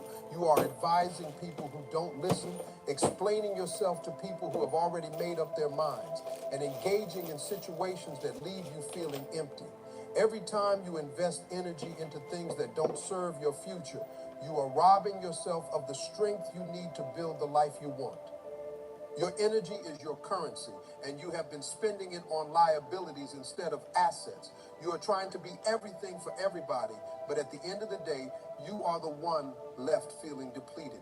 It's time to stop being accessible to everything that knocks on your door. Not every phone call deserves an answer. Not every invite deserves your presence, and not every problem deserves your attention. Look around you. How much of what you are stressing over today will matter 5 years from now? Most of it won't even matter 5 days from now. Yet, you are pouring your energy into it like it's life or death. You need to realize that your focus is too valuable to be spent on temporary nonsense. You have got dreams, visions, and goals that are waiting on you to lock in and give them the energy they deserve. You are exhausted not because you are working hard on your purpose, but because you are working hard on distractions. You have been carrying emotional baggage that's not even yours to carry. You are trying to fix people who don't want to be fixed, and that's draining you. The more you allow yourself to be available for distractions, the further you drift from your destiny. It's not about being rude or selfish. It's about being intentional with where your energy goes. You have got to learn the power of saying, "This is not my battle," and walking away without guilt. Every time you choose peace over pettiness, focus over foolishness, you are depositing your future self. You have to protect your energy like your life depends on it, because it does. Your energy is the fuel that will drive your dreams into reality. If you keep giving things away for free that don't matter, you will never have enough left for what does. You don't owe your energy to everyone and everything. You owe it to yourself first. That's how you build a life of purpose. You keep waiting for people to approve of your dreams when they haven't even approved of their own. You are out here asking for opinions from people who are too scared to chase their visions. You are looking for validation from individuals who have never dared to step out of their comfort zones, and yet their words dictate your next move. It's crazy how you will put your dreams on pause just because someone who doesn't believe in themselves didn't clap for you. You have given too much power to people who aren't even qualified to judge your journey. Their limitations are not your reality. Their fears are not your forecast. You have got to stop looking outside for what should be coming from within. When you tie your worth to other people's approval, you become a puppet to their insecurities. Every time they withhold applause, you start questioning your path. But the truth is, their silence is not a reflection of your value. It's a reflection of their doubts. You need to build a mindset so strong that even if the world is silent, you are still moving forward. The problem is you are waiting for people to validate your process when they don't even understand the grind. They don't see the late nights, the early mornings, the sacrifices you are making. How can they validate what they have never experienced? You have got to realize that your vision was given to you, not to them. They won't understand it because it's not theirs to understand. You keep asking for approval because you are scared to trust your voice. But that inner voice, that gut feeling, that's your truth. You have got to get to a point where your own belief in yourself is louder than the doubt of everyone around you. You can't build a successful life waiting for someone to tell you it's okay to be great. Look at the people you are seeking validation from. Are they living the life you want? Are they walking in purpose, fulfilling their dreams? Or are they stuck in the same cycles of fear and regret? You have got to be bold enough to break away from the need for their approval. Your destiny is not up for a vote. It's already written. You just have to walk into it. Every second you spend doubting yourself because someone else doesn't see your worth is a second stolen from your future. You don't need their validation. You need your commitment. Validate yourself by putting in the work, by staying disciplined, by showing up every day with or without applause. That's how you win. You can't build a legacy with a distracted mind. You have got to understand that focus is not just a nice to have, it's survival. Every time you let distractions win, you are postponing your greatness. The dreams you have, the goals you want to achieve, they require undivided attention. Half-hearted effort will never produce whole results. The enemy of your future is not always failure. Sometimes it's the little distractions you allow daily. It's the endless scrolling, the binge watching, the unnecessary conversations. Those small distractions are killing your big dreams. They add up, and before you know it, you have wasted months, even years, without making real progress. You say you want to win, but your focus is scattered. You can't hit a target you are not aiming at. You have got to discipline your mind to lock in on what matters. Success doesn't come to the easily distracted. It comes to those who are willing to guard their focus like a treasure, because that's exactly what it is. You need to start auditing your daily habits. What's stealing your time? What's draining your focus? You can't afford to be casual about your attention. Every minute wasted on distractions is a minute stolen from your purpose. You have got to protect your focus like your life depends on it, because it does. The world is designed to pull you in 1,000 directions. If you don't take control of your focus, you will be a victim of every beep, buzz, and notification. You have to build mental discipline to block out the noise. Focus is not automatic, it's intentional. You have to choose it every single day. Distractions will always be there, but so will opportunities. The difference is opportunities require your attention, your discipline, and your focus. You can't afford to lose sight of your vision because you are busy entertaining distractions. Your potential is too valuable to be wasted on things that don't build you. You have been blessed with talents, gifts, and abilities that are unique to you, but you have been walking around like you are just another face in the crowd. You are dumbing down your brilliance just to fit into rooms that aren't even designed for your greatness. Every time you downplay your skills, every time you hide your ideas, you are living below the level you were created for. You weren't made to blend in. You were made to stand out and lead. The problem is, you have been conditioned to believe that being humble means playing small. But there's a difference between humility and self-neglect. You can be humble and still walk in your full power. You can be respectful and still take up space. Stop shrinking yourself to make others comfortable. You are not average, so stop living like you have to apologize for your potential. Every day you choose to play it safe, you are betraying the very gifts that were given to you to make an impact. You are holding back ideas that could change lives. You are holding back talents that could open doors. You are operating at 50% when you were built to run at 100%. The world doesn't need another average person. It needs the best version of you showing up every day without hesitation. You have been living like you have unlimited time, like you can keep postponing your greatness until it feels comfortable. But let me tell you something. Comfort is a trap. Average people seek comfort, but the extraordinary seek growth. Growth doesn't come wrapped in ease. It comes wrapped in challenges that stretch you beyond what you thought was possible. If you want to rise, you have to be willing to be uncomfortable. Look at the goals you have set for yourself. Do you think average effort will get you there? Do you think playing it safe will open extraordinary doors? It won't. Average actions produce average results. If you want something different, you have to do something different. You have got to show up with a mindset that says, I deserve more because I'm willing to become more. You have been accepting less, not because you are incapable, but because you have been surrounded by people who have settled. You have been influenced by environments that celebrate mediocrity. But deep down, you know you are meant for more. You can feel it, that tug in your spirit, that dissatisfaction with the bare minimum. That's your potential, reminding you that you are not average. The difference between those who rise and those who stay stuck is not talent, it's mindset. You have got to switch your mindset from survival to success. Stop aiming just to get by. Start aiming to dominate your space. You have the power, you have the tools, and you have the calling to operate at a higher level. It's time to stop living like you are average because you never were. Every time you say yes to something that doesn't align with your values, you are disrespecting yourself. You are giving away pieces of your peace, your time, and your energy just to keep others happy while you are left feeling drained. You have been taught that saying no is selfish, but the truth is saying yes to everything is the quickest way to lose yourself. Respecting yourself starts with having the courage to say no without feeling guilty. You have allowed people to cross your boundaries because you are afraid of disappointing them. But who's protecting you from being disappointed? Every time you agree to something you don't want to do, you are betraying your own needs. You are teaching people that your time is negotiable, that your energy is for sale. Respect yourself enough to understand that not every request deserves your agreement, and not every opportunity is aligned with your purpose.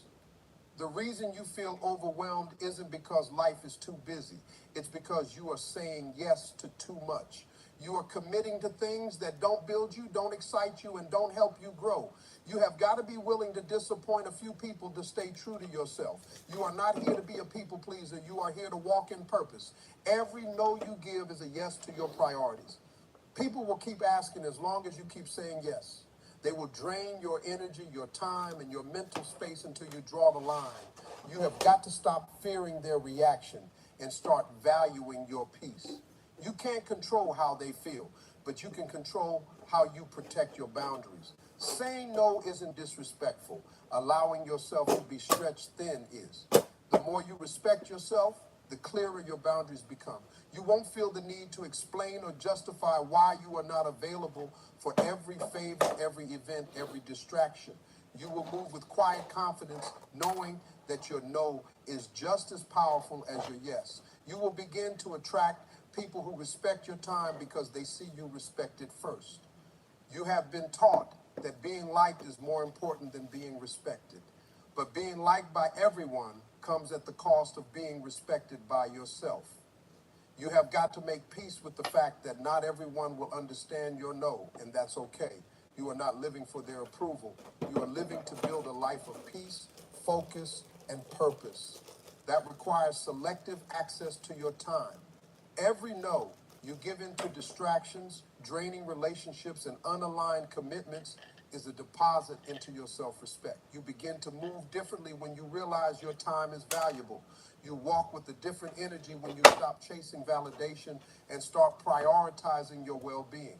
Respecting yourself enough to say no is not arrogance, it's survival. Every single day, your life is being shaped by what you choose to focus on. If you spend your time focusing on problems, you will stay trapped in a cycle of frustration.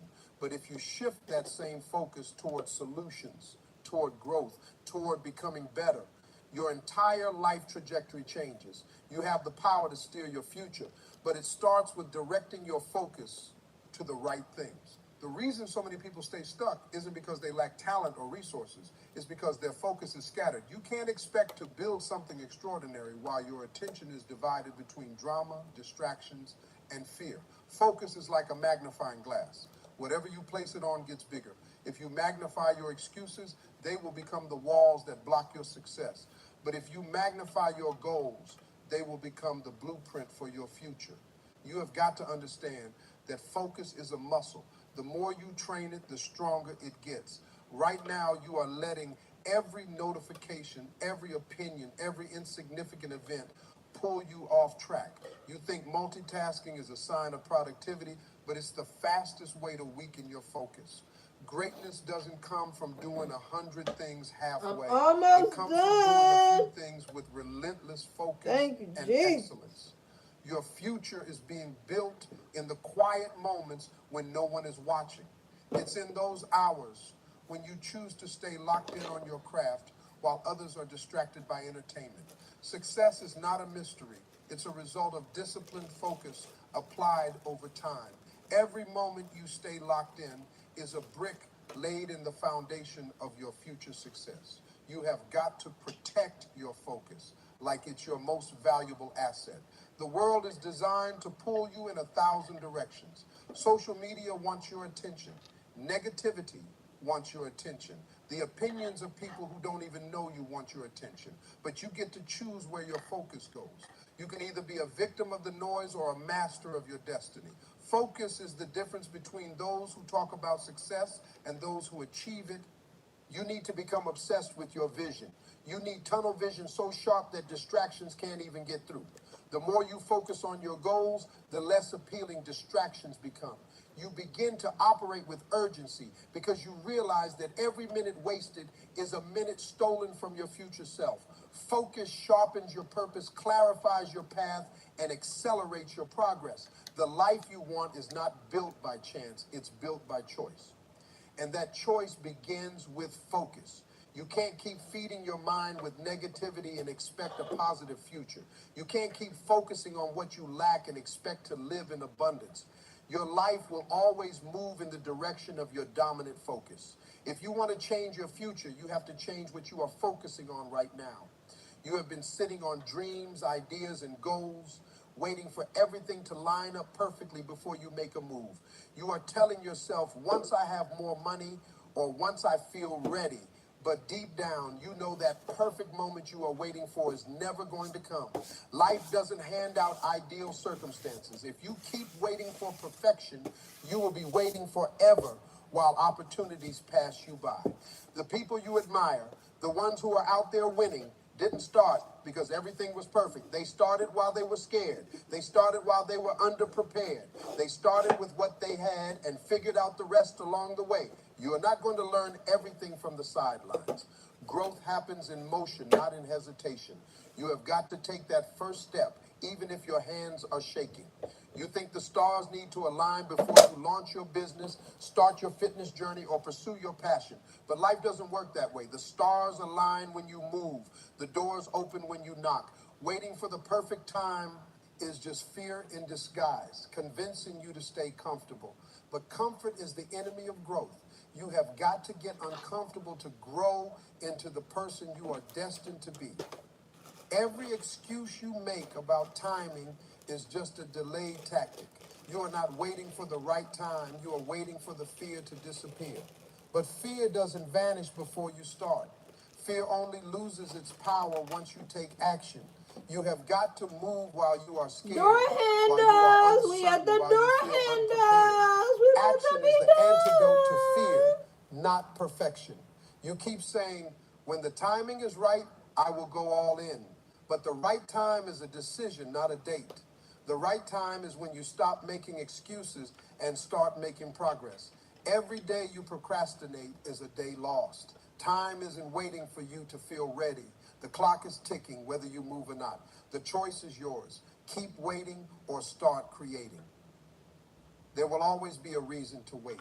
There will always be obstacles, challenges, and imperfections. But success belongs to those who start anyway. You don't need the best resources, the perfect plan, or the ideal situation. You need grit, determination, and the courage to take imperfect action. The people who win are not the ones who waited. They are the ones who dared to start when it was inconvenient. The perfect time is a myth. It's a lie that keeps you stuck in preparation mode forever. You don't need perfect conditions to begin. You need to move, and in moving, you create momentum. Momentum is what builds success. Waiting keeps you stagnant, but action, no matter how small, pushes you forward. Every step counts. Every move matters. You have got to start before you are ready, because ready is a choice, not a feeling. You keep bending over backward for everyone else, hoping that one day they will notice how much you are giving. But the truth is, people will take as much as you give for as long as you give it. If you don't draw the line and put yourself first, no one is going to do it for you. You teach people how to treat you by how you treat yourself. And right now you are teaching them that your time, your energy, and your peace come second. You have been conditioned to believe that putting yourself first is selfish. But it's not selfish to protect your well-being. It's not selfish to make time for your goals. You can't keep pouring into others while your cup is empty. The people who get upset when you start prioritizing yourself are the ones who benefited from your neglecting yourself. You have got to get comfortable with disappointing others if it means keeping your peace intact. Every time you say yes to things that don't align with your vision, you are saying no to yourself. You are delaying your progress, your growth, and your happiness just to keep up appearances. You have got dreams that need your attention, but you are too busy being everything for everybody else. It's time to flip the script and become your top priority. Your life is not a charity project for everyone else's convenience. You have got to stop waiting for people to permit you to take care of yourself. That permission is not coming. You have to give it to yourself. No one is going to wake up and say, hey, you have been given too much. It's time you focus on you. They are going to keep pulling from you until you set boundaries. If you don't prioritize your goals, your health, and your peace of mind, no one else will.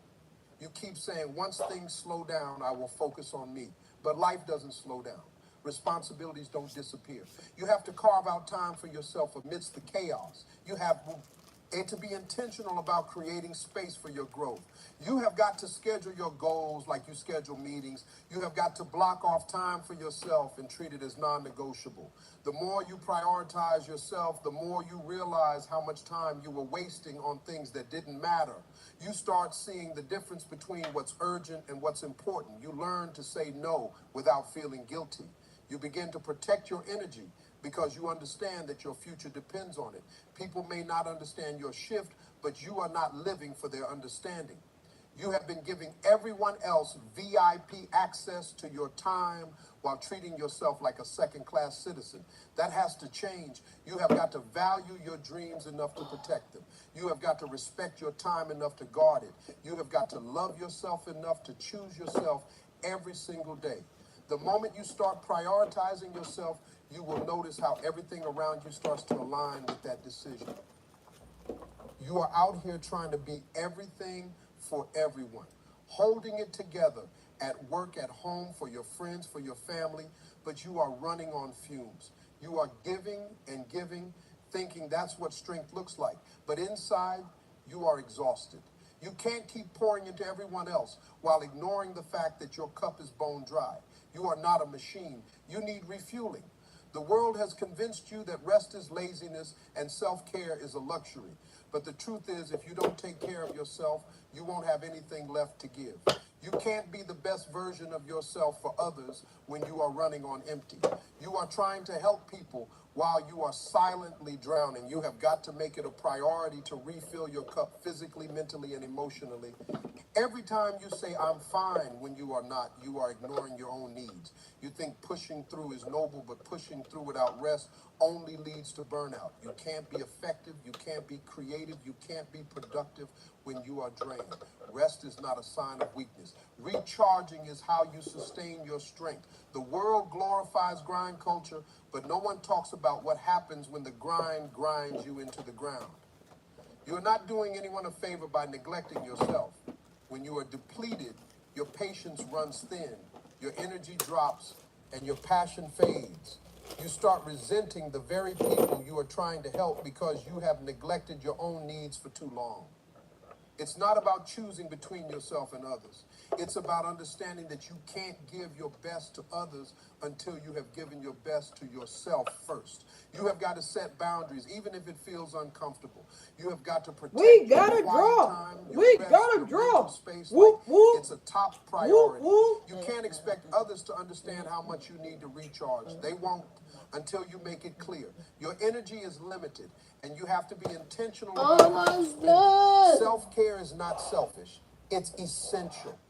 You think taking time for yourself is a sign of weakness, but it's the exact opposite.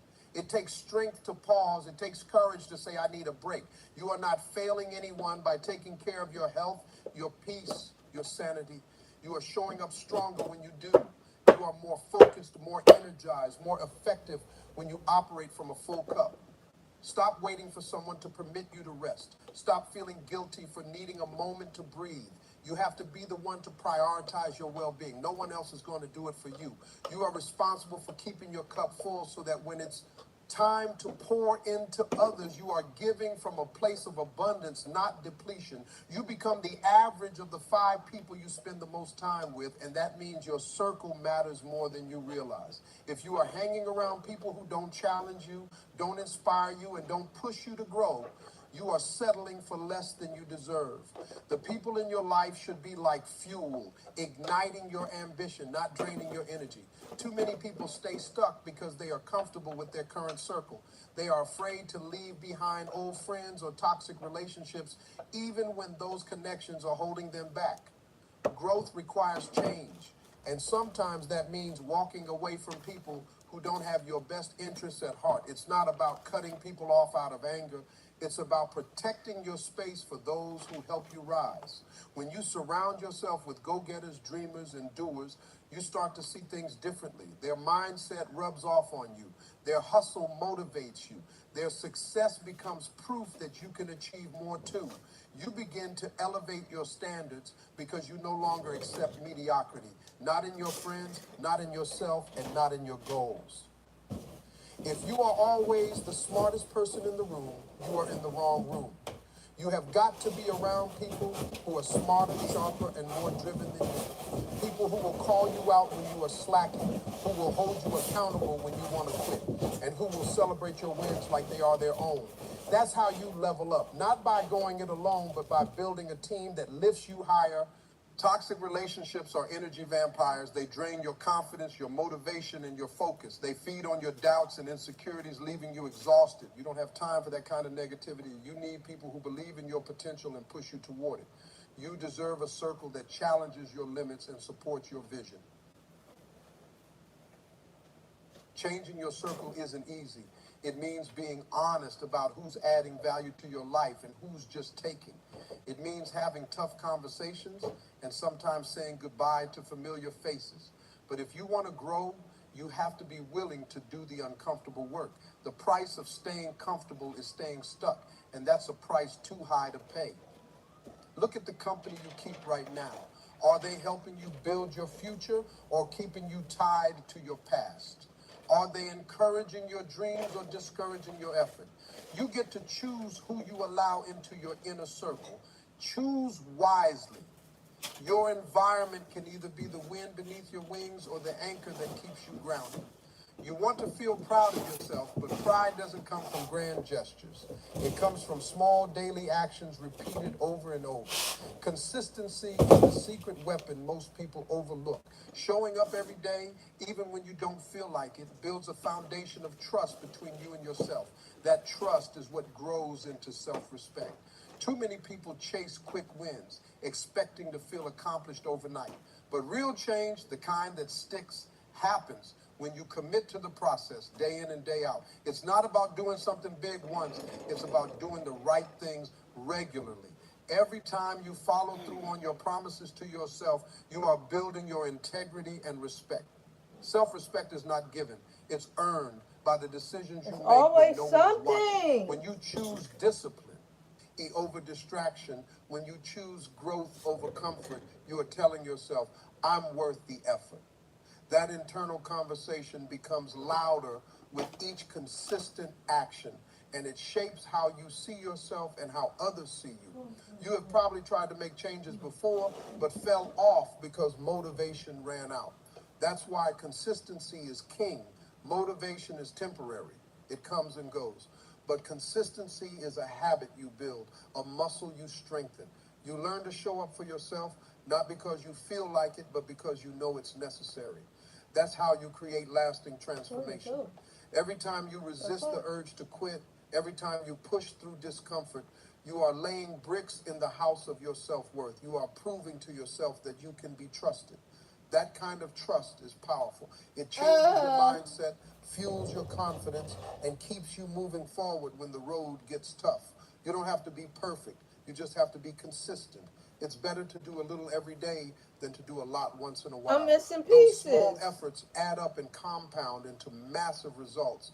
And I'm as you see missing progress from your consistent efforts, the thing that your go on the self-respect door. grows because you realize you are capable of more than you thought. You are I'm the one who missing the controls things your that go habits, right your here. discipline, and your effort. The respect you seek from others starts Which I with don't the respect understand how I'm you give missing yourself stuff. through consistency. Every time you honor your commitments, you are building an unshakable foundation for success. That foundation will carry you through challenges, setbacks, and doubts. You need to understand right now that your self-worth isn't something up for debate or negotiation. It's not a prize to be won or lost based on what other people say or do. Your value is intrinsic. It's built into who you are. No one has the right to make you feel less than because of their opinions, their judgments, or their insecurities. Far too often, people allow themselves to be shaped by external validation. They look for approval in the wrong places, hoping that someone else's recognition will somehow make them feel worthy. But that's a trap. When your sense of worth depends on others, you are handing over the keys to your happiness and confidence. You are letting other people control how you see yourself, and that's dangerous. You have got to take back that power. Your worth doesn't fluctuate based on your mistakes or your failures. It's not conditional on your success or your status. You are valuable simply because you exist. That truth has to be louder in your mind than any doubt or criticism. When you accept that, you stop begging for scraps of respect and start demanding the treatment you deserve. People will try to test your boundaries, push your limits, and make you question your value. They do this because they want to see how far they can take you. But when your self-worth is non-negotiable, Well, that those sucks. attempts bounce off you like water off a duck's back. You become untouchable, not because you are perfect, but because you know your worth is solid and unshakable. It's easy to get caught up in comparing yourself to others. You scroll through social media, see the highlight reels, and start doubting if you are enough.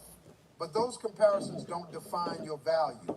They are illusions created to distract you from your path. Your worth isn't based on someone else's life or achievements. It's rooted in your truth. You have to guard your self-worth fiercely. It's the foundation of every healthy relationship, every goal you pursue, every challenge you overcome. When you respect your worth, you stop settling for less. You walk away from toxic situations. You demand fairness and kindness, and you refuse to let anyone dim your light. Your self-worth is the compass that guides your decisions. When it's strong, you make choices that honor your values. When it's weak, you tolerate things that chip away at your confidence. The key to changing your life is not outside you, it's inside you. You hold the power to decide how much you are worth, and that power is yours alone. Too many people get caught up in the destination, the moment when they finally arrive at success, happiness, or whatever goal they are chasing. But what they forget.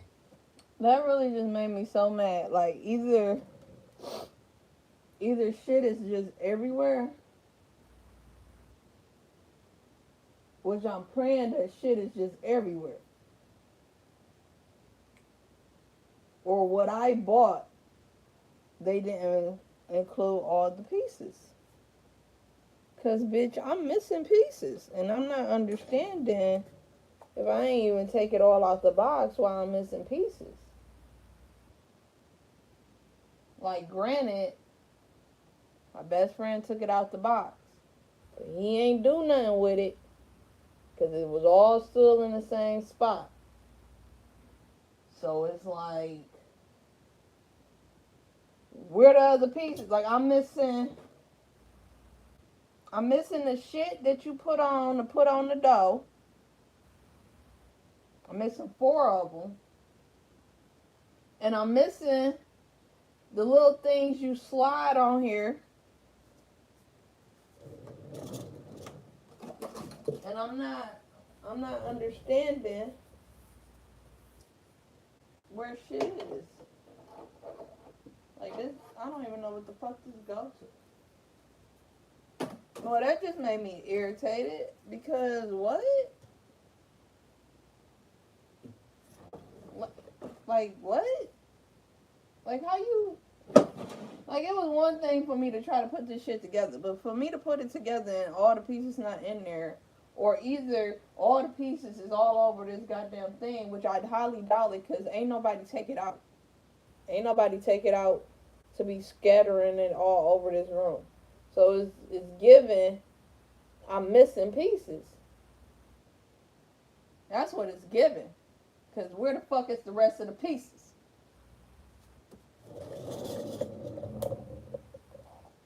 The motherfucker ain't even go nowhere for pieces to be all the way back there. So I'm very much confused.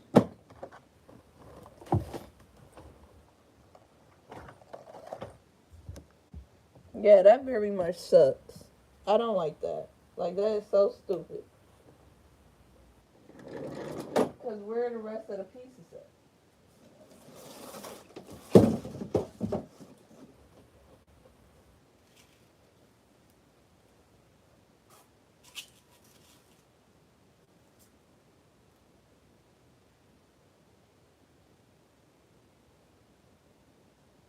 Nigga, what?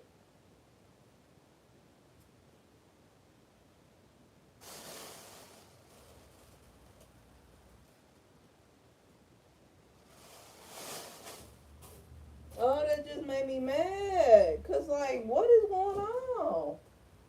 Where the fucking other pieces at?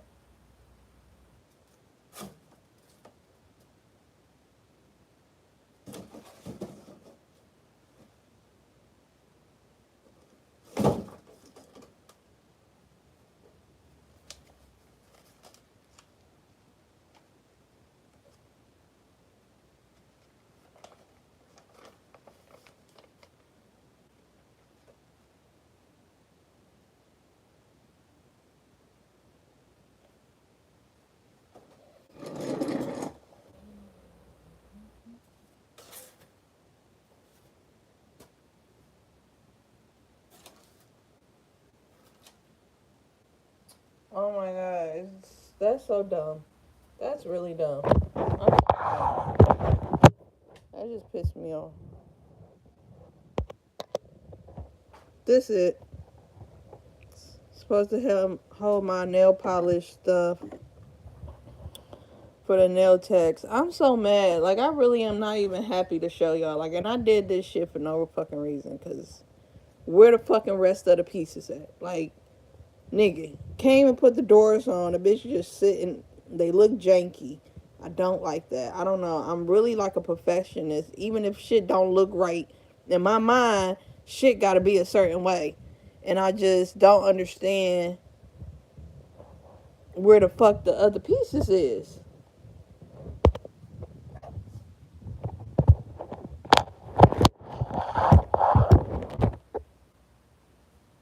That's gay.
Get is that the real value is in the becoming.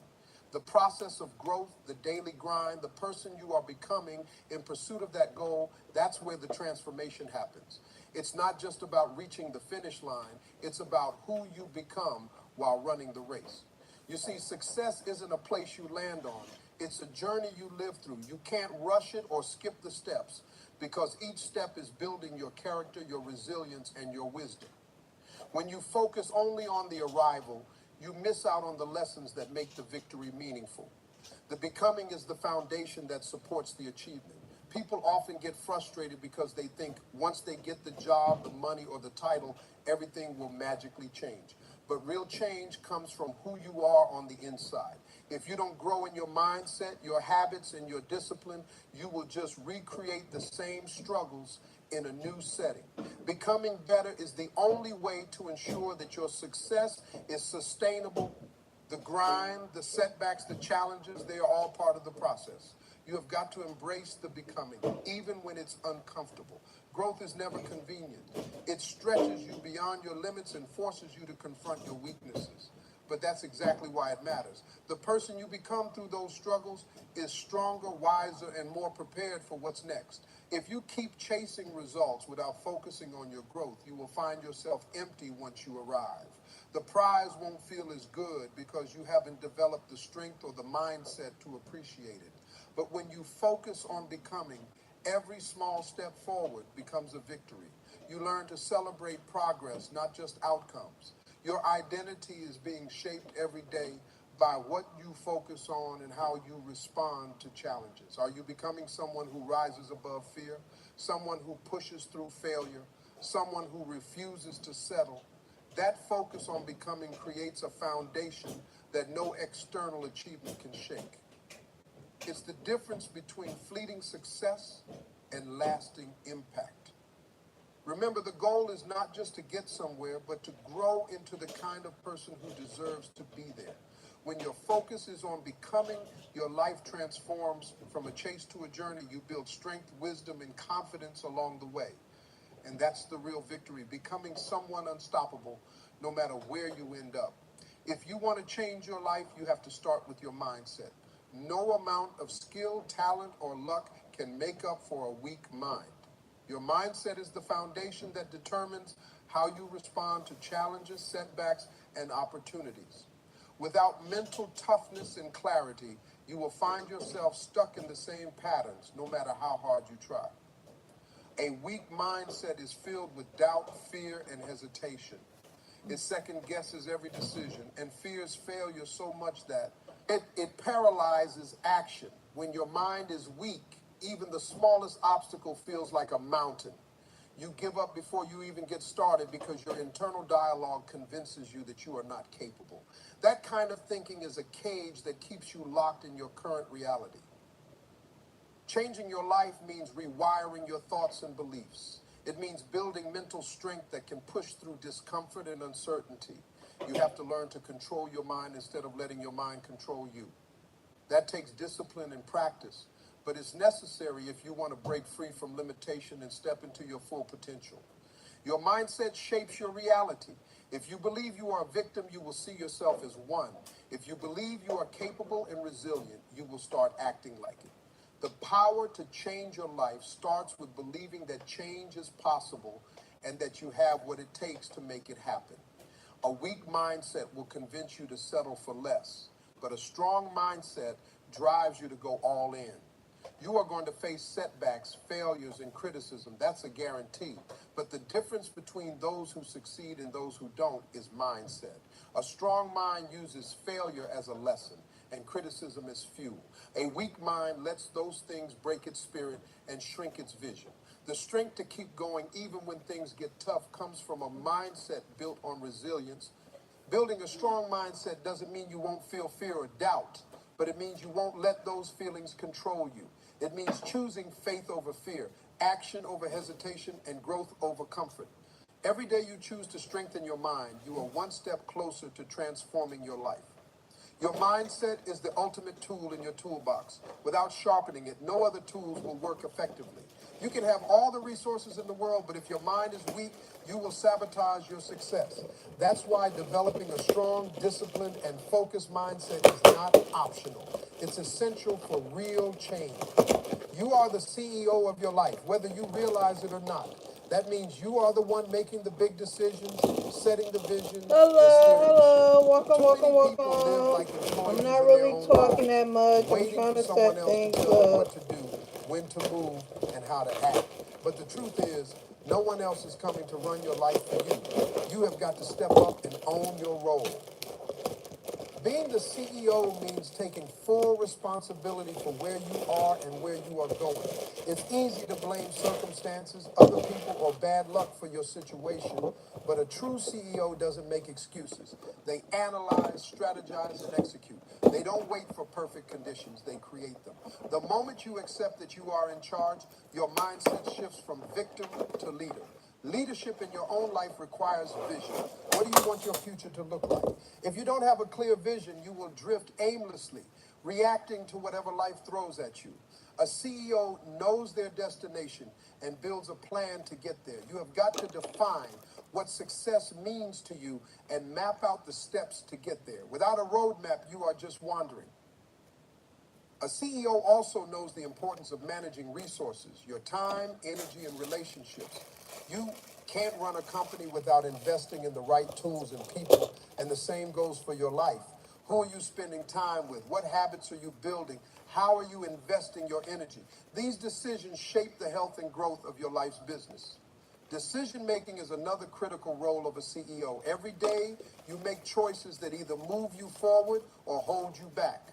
Some decisions are easy, but others require courage and conviction. The key is to be decisive. Indecision wastes time and drains momentum. CEOs act boldly, even when the outcome isn't guaranteed, because they understand that progress requires risk. A CEO doesn't wait for permission or validation to make moves. They trust their judgment and stand firm in their choices. When setbacks come, they pivot, learn, and push forward. That's what you have to do with your life. Stop waiting for approval from others or for the stars to align. Own your decisions and lead your life with confidence and clarity. Finally, a CEO is accountable, not only to others, but to themselves. They track their progress, hold themselves to high standards, and make adjustments when needed.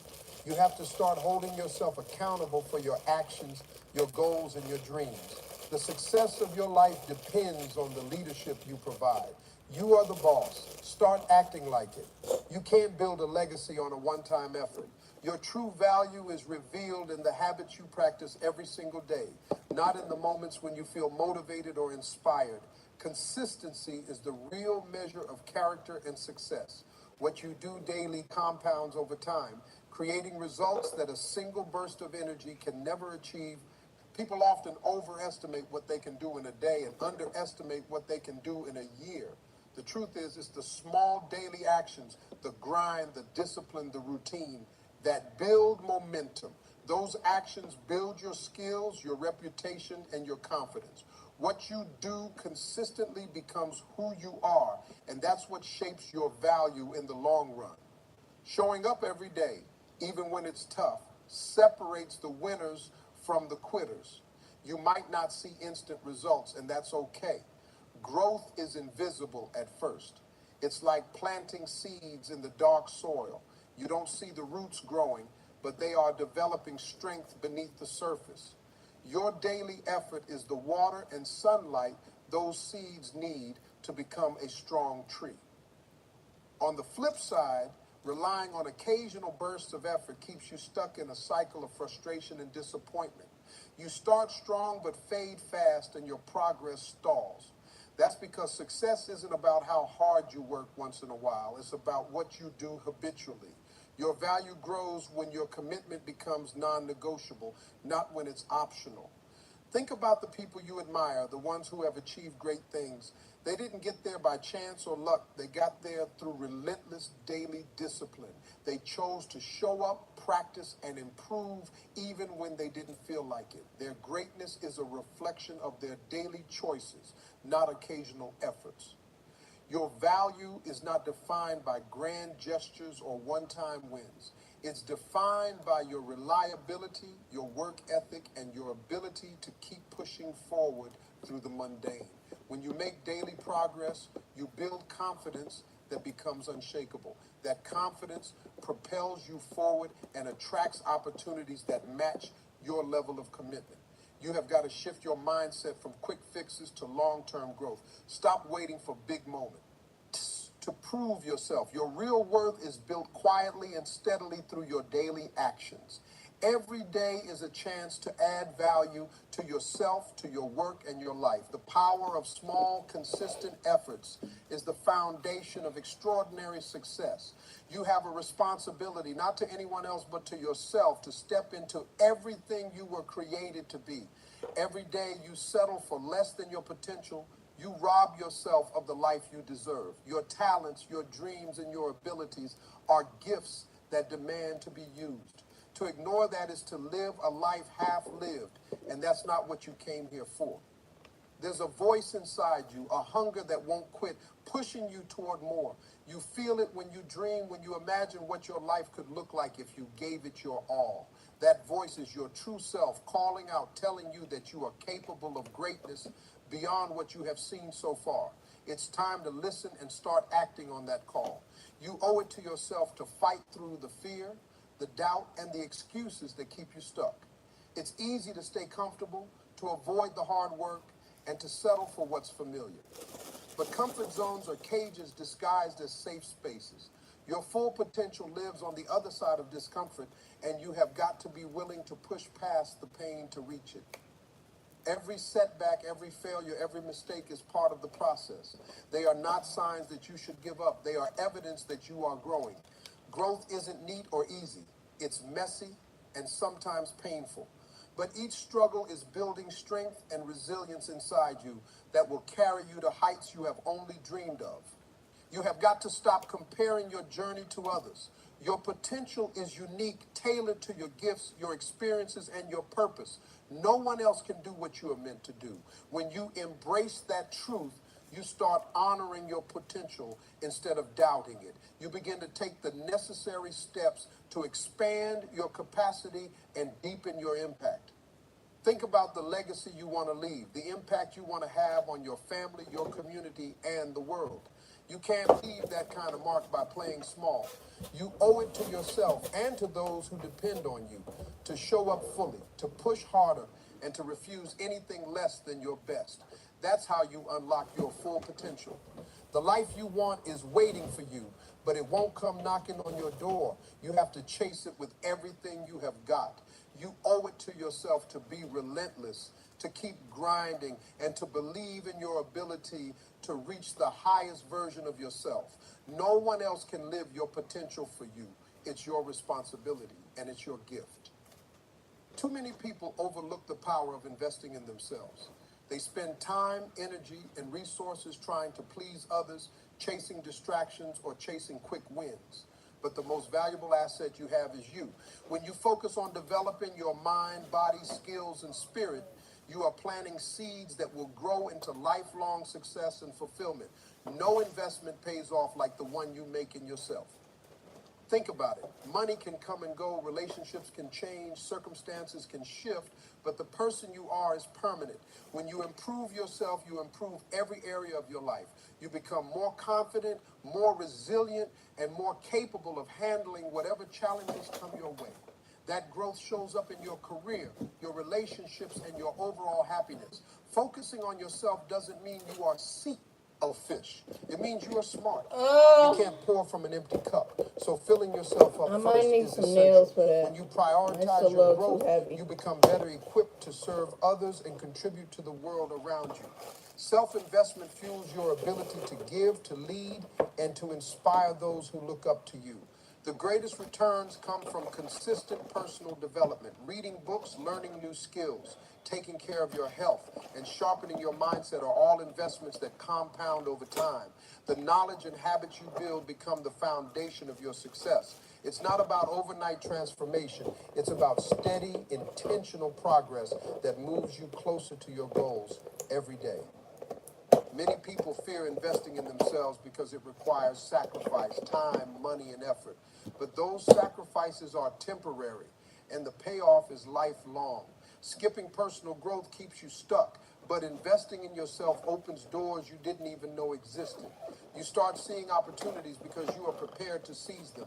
You build networks because you are valuable. You attract success because you are worthy. Focusing on yourself means setting boundaries and saying no to things that don't serve your vision. It means protecting your time and energy so you can invest in what truly matters.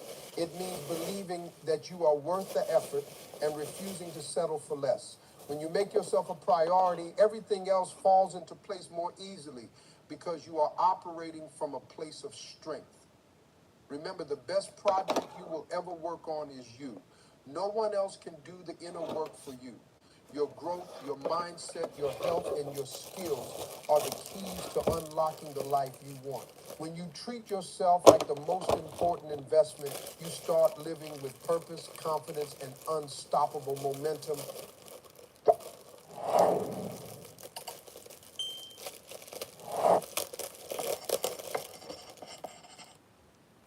Galatians chapter 1, verse 10. Galatians chapter 1, verse 10. There you will find these words. Obviously, I'm not trying to win the approval of people. I like that. But of God. Obviously, I thought I would have some help right there.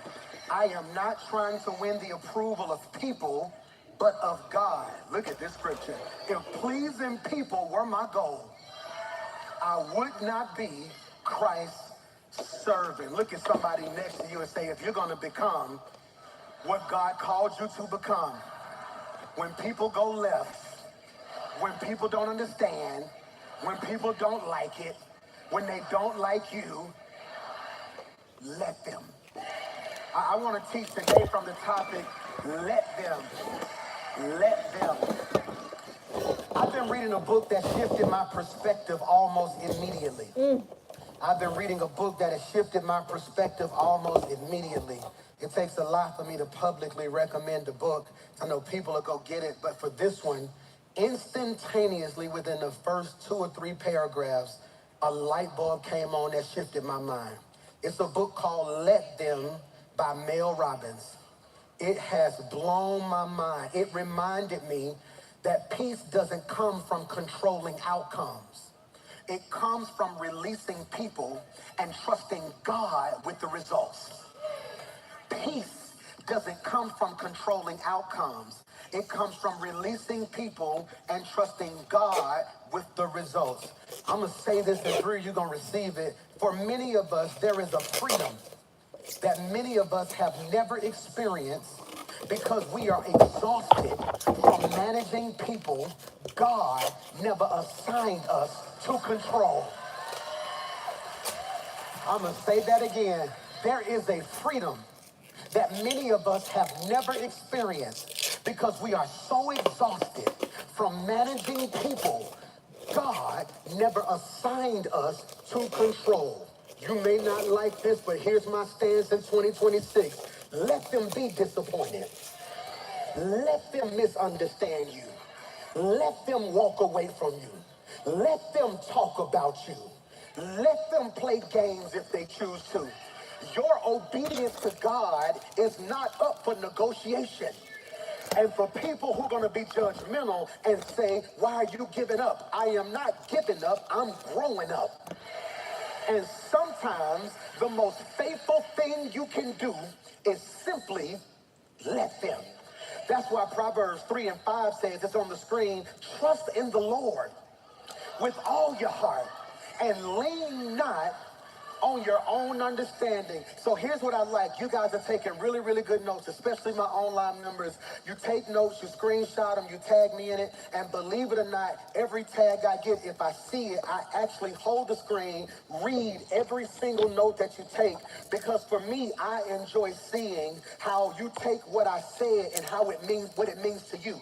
How do you translate it? Certain people I say, let them, you're going to hear, just cut everybody off. That's not what I'm saying, but I like to hear what you see. I like to see what you hear because it helps me preach and it shows me what I need to articulate better. So when we look at this particular text, Proverbs 3:5, trust in the Lord with all your heart and lean not on your own understanding. Put that in your notes if you don't mind. So in your notes, you're going to write this scripture, Proverbs 3:5. You heard it as you matriculated through Sunday School 101. Trust in the Lord with all your heart. Lean not on your own understanding. This is what I want you to do. And under trust, I want you to write a line because the scripture does not say predict.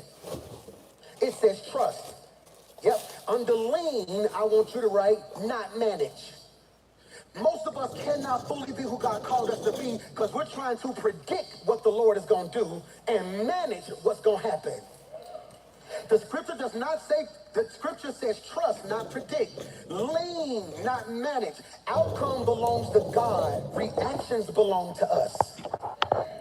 This scripture is teaching us something so special that outcomes belong to God. Reactions belong to us.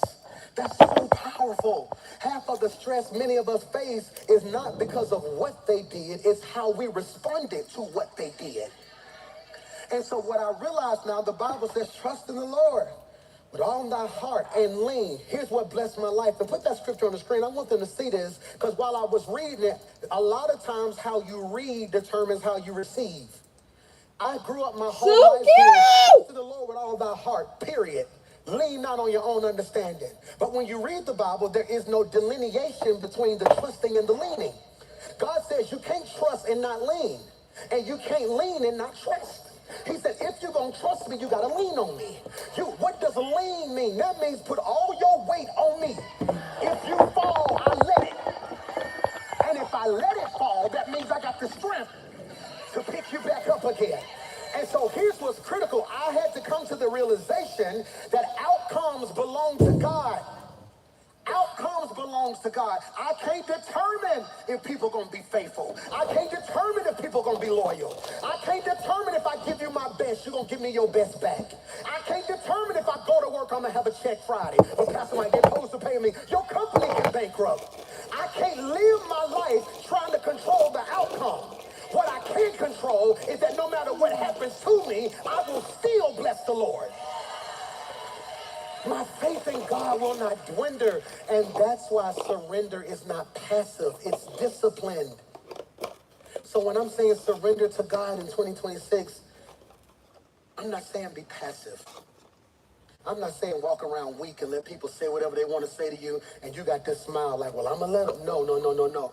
What I am saying is get disciplined. Surrendering your reactions to God. Listen to what I said. Surrendering your reactions.